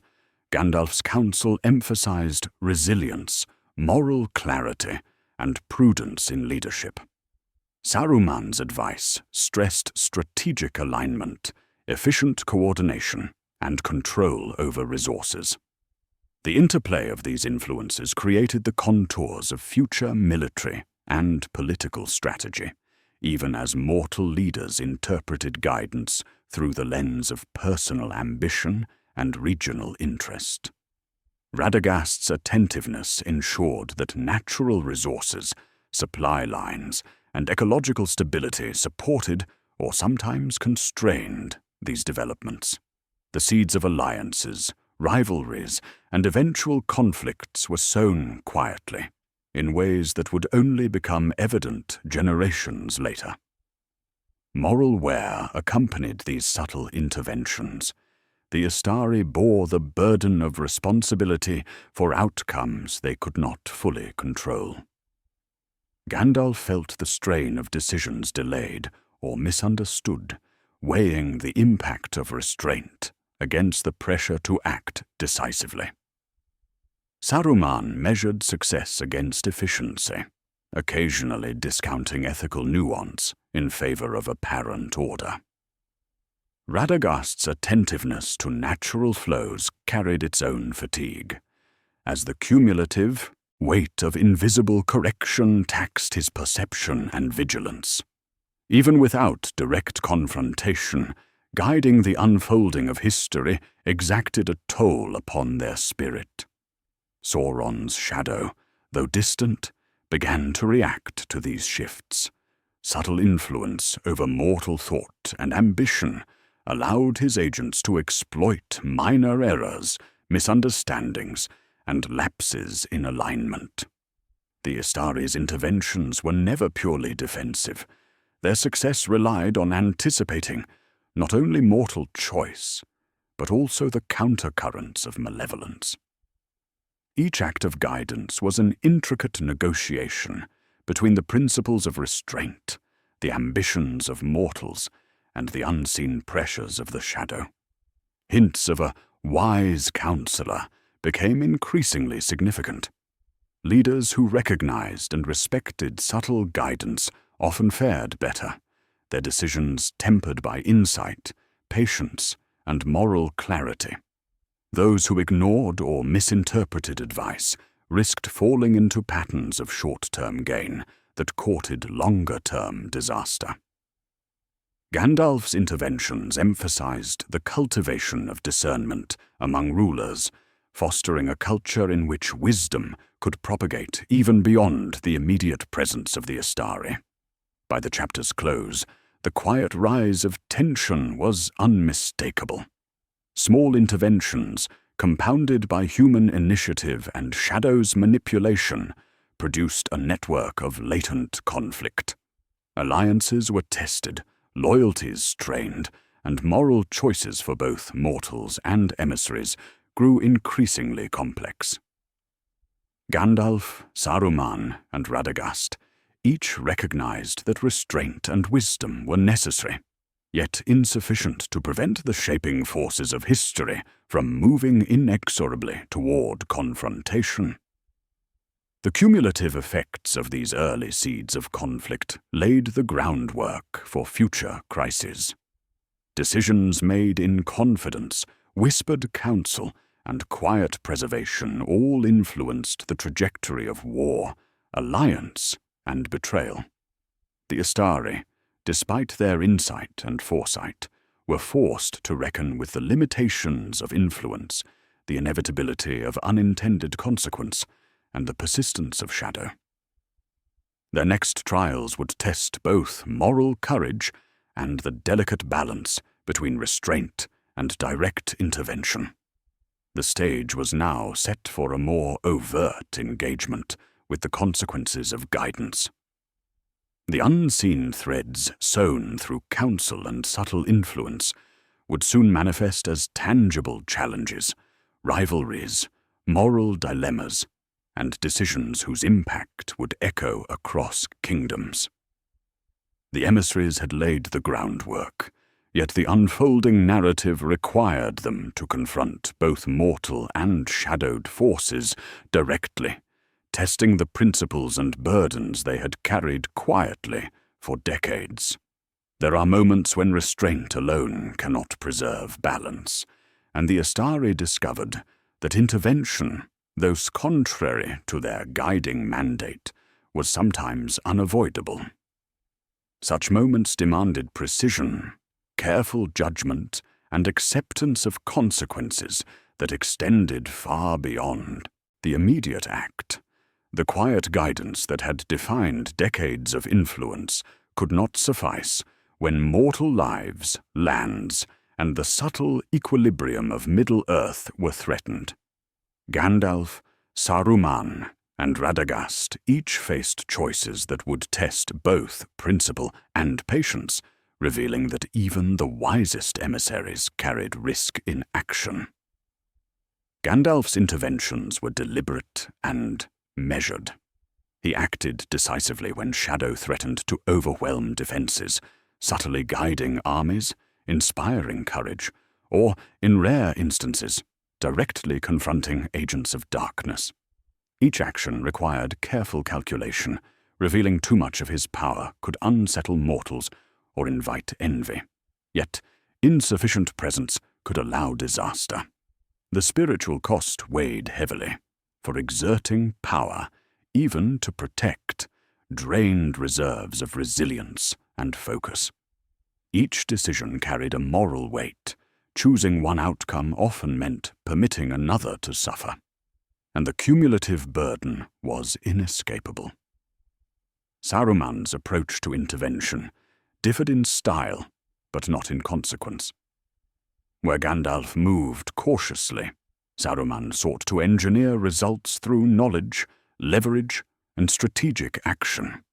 His interventions were more systemic, aimed at shaping outcomes efficiently. Yet efficiency introduced moral ambiguity. A calculated alteration of events, though beneficial in the short term, risked unforeseen ramifications and fostered reliance on manipulation rather than counsel. Saruman's pride subtly intensified the strain, as each successful act of influence reinforced the notion that power could substitute for patience and moral clarity. Radagast, focused on the natural and mystical order, acted when the balance of life itself was endangered. Forests, rivers, and creatures under Shadow's subtle sway required intervention to prevent cascading harm. His actions were rarely seen, yet their effects were vital. Protected lands maintained stability, preserved resources supported mortal resilience, and the natural rhythms that underpinned broader strategy remained intact. Even so, the exertion carried cost, for maintaining these flows demanded constant attention and vigilance, sapping both energy and spirit. Mechanisms of intervention were carefully calibrated. Gandalf might appear at the edge of a battlefield, a flicker of light guiding hope without dominating the will of those he aided. Saruman might advise rulers on troop placement, supply allocation, or diplomatic pressure, manipulating outcomes from the shadows of councils. Radagast might redirect migration paths, stabilize endangered ecosystems, or conceal vulnerable settlements from predatory forces. Each act required restraint, for overt influence risked the autonomy of those guided and the integrity of the mission itself. The immediate cost of intervention was often tangible. Mortal leaders might credit success to chance or their own decisions, leaving the emissary's labor unacknowledged. Conversely, failure, even partial, imposed blame and guilt upon the Istari. Spiritual fatigue followed, a deep and quiet depletion that affected focus, foresight, and the subtlety required for future guidance. Moral compromise, too, became unavoidable. In choosing to act decisively, the Istari tacitly accepted that some outcomes would diverge from ideal ethical standards. Each intervention contained within it the seeds of regret, no matter the apparent necessity. Gandalf's confrontation with agents of shadow foreshadowed even greater trials. The encounter with Balrog, though distant in time, was emblematic of the price exacted by intervention. Life, energy, and spiritual resonance invested in the act, with consequences reaching far into the future. Saruman's choices similarly hinted at long-term imbalance, as reliance on engineered outcomes and manipulation of mortal decision-making created pathways for pride, hubris, and eventual rebellion. Radagast's unseen work, while protective, revealed that even benevolence exacts subtle strain, as the constant vigilance required is itself taxing on both mind and spirit. Beyond immediate outcomes, interventions had ripple effects through Middle-earth. Counsel given, power exerted, and decisive acts altered the perceptions, strategies, and relationships of mortal actors. Alliances shifted, suspicions arose, and loyalties were tested. Shadow, ever adaptive, responded to each move, exploiting minor errors or gaps in vigilance. The emissaries learned that every action carried layers of consequence. What protected today could unsettle tomorrow. What safeguarded one domain might expose another. Balance was fragile, and even the most judicious intervention came with unforeseen cost. Psychological strain on the Istari was another, quieter consequence. Each act of decisive intervention demanded courage, judgment, and constant reflection. Choices that appeared necessary could leave lingering doubt. Could restraint have sufficed? Had the correct measure been applied? Each question, though unspoken, gnawed at focus and spiritual equilibrium. Over time, this subtle burden compounded, creating a persistent awareness of vulnerability, the precariousness of influence, and the inevitability of imperfection even among the wise. The moral calculus of intervention became a defining aspect of the Istari's role. Gandalf learned that power, though a tool, is not a solution in itself. The ends rarely justify the means without careful consideration of consequence. Saruman increasingly weighed efficiency against principle, rationalizing action in ways that would later lead to profound divergence. Radagast internalized the necessity of constant vigilance, recognizing that unseen efforts often outweighed visible accomplishments, and that moral compromise, though subtle, could accumulate silently over decades. By the chapter's close, the cost of decisive action was evident. Each Istari carried not only the memory of choices made, but also the consequences deferred and multiplied across mortal lands. The burden of intervention, both immediate and lasting, shaped their philosophy, temperament, and approach to the next stages of conflict. The delicate balance between restraint and decisive action remained central to the mandate, a tension that would define their influence for generations. The Istari emerged tempered by the awareness that intervention, while necessary at times, demanded vigilance, moral clarity, and humility. Each act exacted a price, spiritual, ethical, and practical. The subtle interplay of guidance, restraint, and decisive action would continue to shape their roles, relationships, and the unfolding history of Middle-earth. Future trials would test both their judgment and their endurance, for every choice carried the weight of unseen consequence.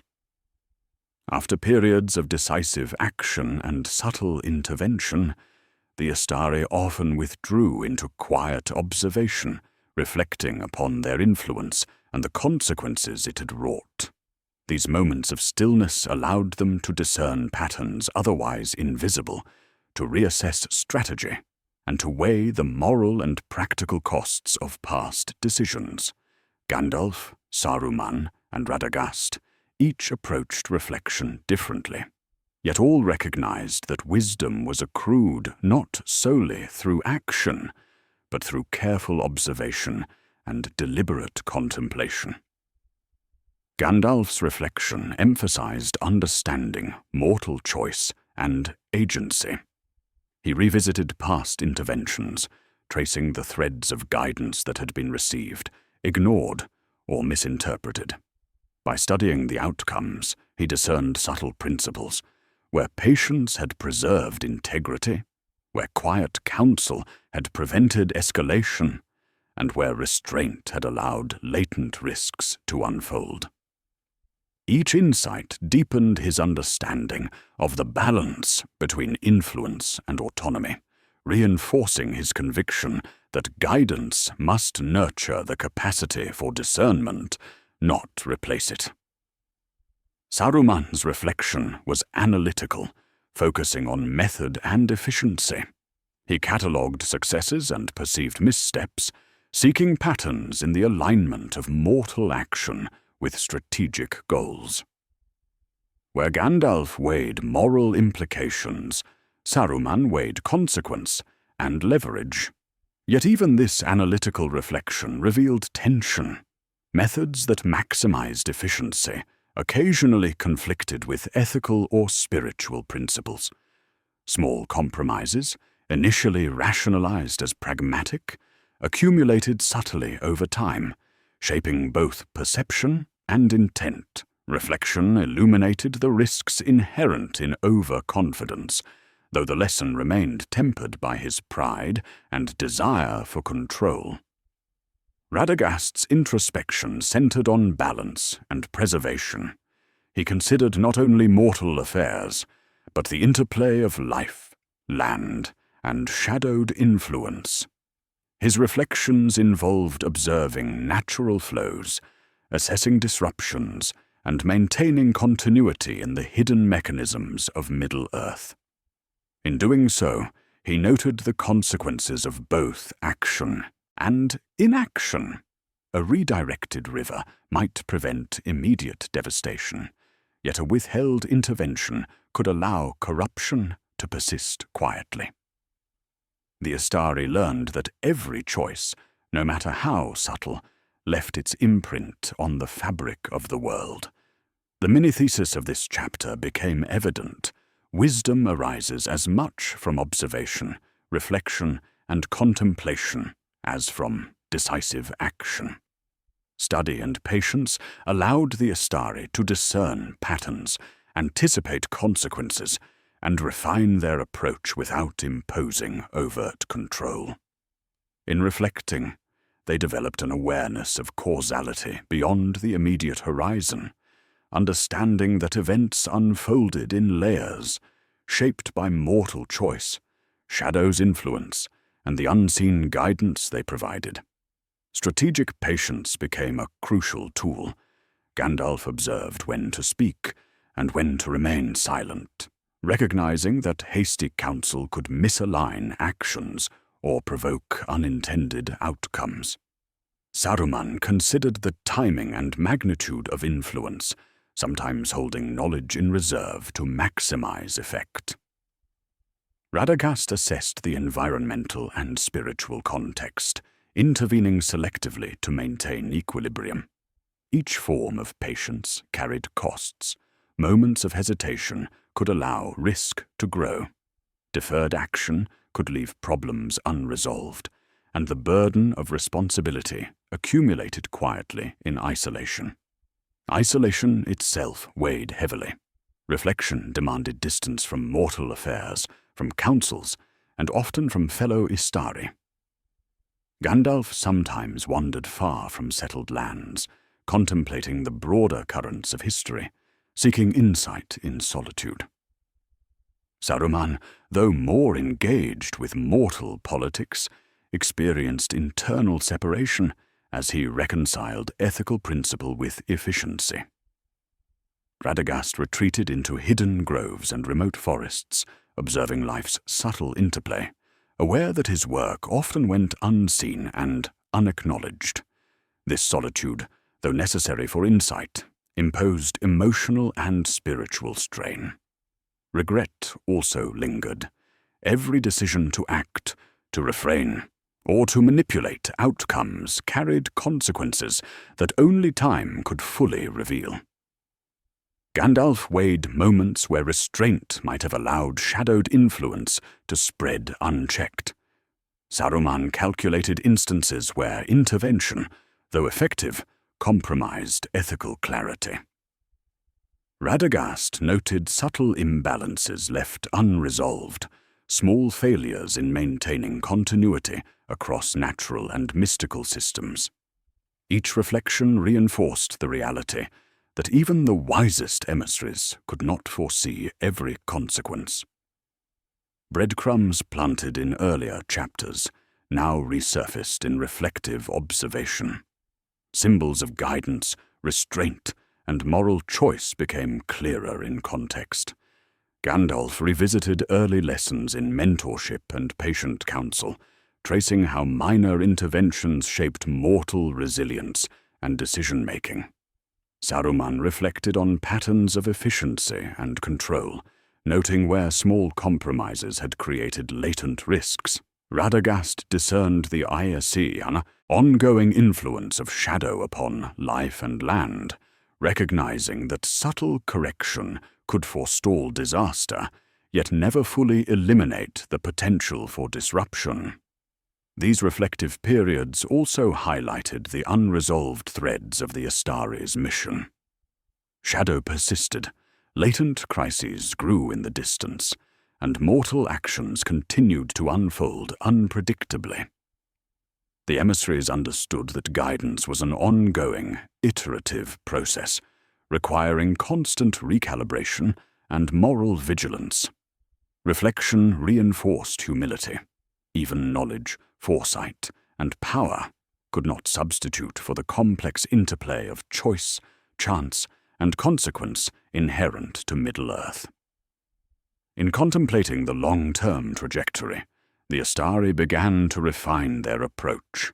Gandalf resolved to balance caution with targeted mentorship, emphasizing moral clarity alongside strategic intervention. Saruman considered consolidating influence through efficiency, while still navigating ethical boundaries, though pride complicated this refinement.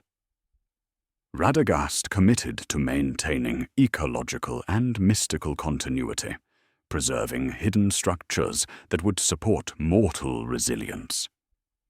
Each embraced reflection as a living process, an ongoing dialogue with consequence, morality, and cosmic law. By the chapter's close, it was evident that hidden guidance, subtle, patient, reflective, remained the most enduring and ethically sound approach available to the Istari. Wisdom accrued not in the moment of action alone, but in the quiet assessment of effect, the careful study of patterns, and the disciplined application of influence without domination. Yet unresolved threads, shadow's persistent encroachment, divergence among the emissaries, and mortal unpredictability ensured that the final convergence of events, decisions, and consequences remained imminent. Reflection prepared the Istari for this convergence, deepening their understanding of both themselves and the world they guided. It also revealed the subtle weight of all prior choices. Every restraint, intervention, and observation carried moral and cosmic resonance. The balance of Middle-earth depended not only upon power wielded, but upon insight cultivated, patience maintained, and lessons internalized. The Istari, tempered by decades of quiet vigilance, were readying for the moments when hidden guidance would give way to confrontation, alignment, and the resolution of complex, intertwined destinies. The strands of guidance, restraint, intervention, and reflection among the Istari now coalesced, forming a quiet lattice that shaped both mortal and immortal destinies. The subtle work of decades, patient counsel, hidden influence, and restrained action revealed itself in the alignment of cosmic design, mortal choice, and shadowed forces. What had seemed disparate threads now formed a coherent, though delicate, pattern. The unseen history of the Istari was manifesting, preparing the stage for Gandalf's emergence as a figure of enduring moral clarity. Gandalf's integrity, tempered by observation and trial, now exerted influence in ways both subtle and profound. Leaders and heroes of Middle-earth, kings, chieftains, and counselors responded to patterns of guidance shaped over generations. Decisions made in moments of crisis reflected the cumulative effect of patient mentorship, philosophical divergence, and lessons learned from earlier missteps. Gandalf's presence, though never overtly coercive, now carried weight because of the groundwork laid by restraint and reflection, demonstrating that moral authority is earned through consistency and subtlety rather than raw power. Saruman's earlier ambitions and calculated interventions continued to ripple through mortal affairs. His actions, guided by efficiency and knowledge, had established structural stability in some regions, though at the cost of ethical compromise and latent friction. The divergence between Gandalf's patience and Saruman's assertiveness underscored the enduring consequences of schism. Even when unified in mandate, emissaries left distinct imprints upon history. These differences ensured that moral, political, and spiritual decisions carried complexity, reinforcing the centrality of discernment among mortal actors. Radagast's vigilance preserved the subtle balances of the natural world. Forests, rivers, and hidden sanctuaries supported resilience, maintained resources, and countered Shadow's influence in ways that often went unnoticed. His interventions underscored that continuity, preservation, and protection are forms of guidance as vital as counsel or strategy. The interaction of land, life, and emissary intent became evident in outcomes previously attributed to chance, revealing the unseen infrastructure supporting Middle-earth's endurance. The mini-thesis of this convergence was clear. The unseen work of the Istari, combined with mortal choice and Shadow's interaction, determined the moral and strategic fabric of Middle-earth. Alignment was neither total nor absolute. Free will remained central, and Shadow continued to test the boundaries of influence. Yet the cumulative effect of guidance, reflection, and measured intervention shaped opportunities, mitigated catastrophe, and preserved the potential for courage, integrity, and wisdom to flourish. Mechanisms of convergence were both structural and philosophical. Gandalf's mentorship promoted discernment and moral clarity, creating leaders capable of navigating complex crises. Saruman's structural influence reinforced stability, sometimes at ethical cost, revealing the tension between efficiency and principle. Radagast maintained ecological and mystical balance, ensuring that the natural world supported the endurance of mortals and the integrity of cosmic design. Shadow's indirect counteractions challenged these mechanisms, exploiting gaps and testing patience. Yet their influence was constrained by the web of accumulated guidance and foresight. The costs of convergence were both visible and hidden. Mortals bore the consequences of complex choices, sometimes benefiting, sometimes suffering, yet always acting within the parameters shaped by unseen counsel. The Istari themselves carried spiritual and moral weight accrued over decades. Fatigue, compromise, and subtle regret marked their continued vigilance. The world itself bore permanent alteration, its landscapes, cultures, and patterns subtly redefined by the interplay of influence, action, and restraint. The consequences, though often imperceptible, would persist for generations. Breadcrumbs planted in earlier chapters now resolved. The divergence among the Istari, the consequences of decisive intervention, and the moral strain of restraint all found closure in the alignment of outcomes. Leaders and lands responded to guidance in ways that preserved agency, while honoring the cumulative effect of centuries of mentorship. Shadow remained present, yet the lattice of influence, patience, and reflection constrained its ability to dominate.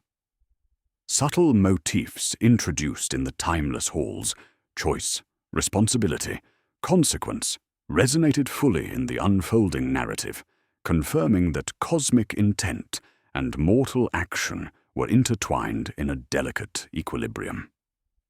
In this quiet convergence, Gandalf's role emerged with clarity. He became both custodian and catalyst, a figure whose moral steadiness reflected the synthesis of restraint, insight, and learned wisdom. Mortals and elves alike encountered his influence as a guiding force, shaping decisions in ways that balanced freedom with prudence. His emergence was not sudden, but the natural culmination of unseen threads woven across centuries, demonstrating that influence, born in patience, reflection, and moral clarity, can achieve enduring effect without overt dominance. The chapter closes with reflection upon legacy. The Istari, though largely unseen in the unfolding drama, left an imprint upon Middle-earth that would endure beyond immediate crises. The cosmic mandate, tempered by restraint, intervention, and reflection, ensured that moral integrity, wisdom, and resilience were preserved. The shadow remained, a reminder that vigilance and discernment are perpetual necessities, yet the groundwork laid by the emissaries secured the potential for courage, justice, and insight to endure. Finally, the narrative returns to the opening thesis. The unseen history of the Istari, careful, patient, and morally attuned, determined not only Gandalf's emergence, but the subtle moral and cosmic balance of Middle-earth. The story concludes with an elegiac, contemplative tone, a world shaped by careful guidance, reflective wisdom, and quiet sacrifice, offering a calm and sleep-friendly landing for those who have journeyed through the unseen corridors of influence and consequence.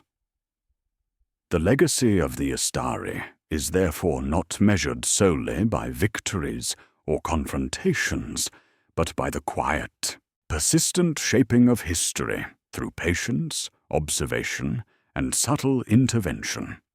Shadow will always test resolve, and free will always introduce uncertainty. Yet the cumulative effect of thoughtful guidance ensures that Middle-earth retains its capacity for resonance of centuries spent in vigilance, reflection, and restrained influence. A convergence resilience, integrity, and moral choice. This is the quiet inheritance of the emissaries, the lasting that confirms the essential truth of their mandate and the enduring rhythm of EA.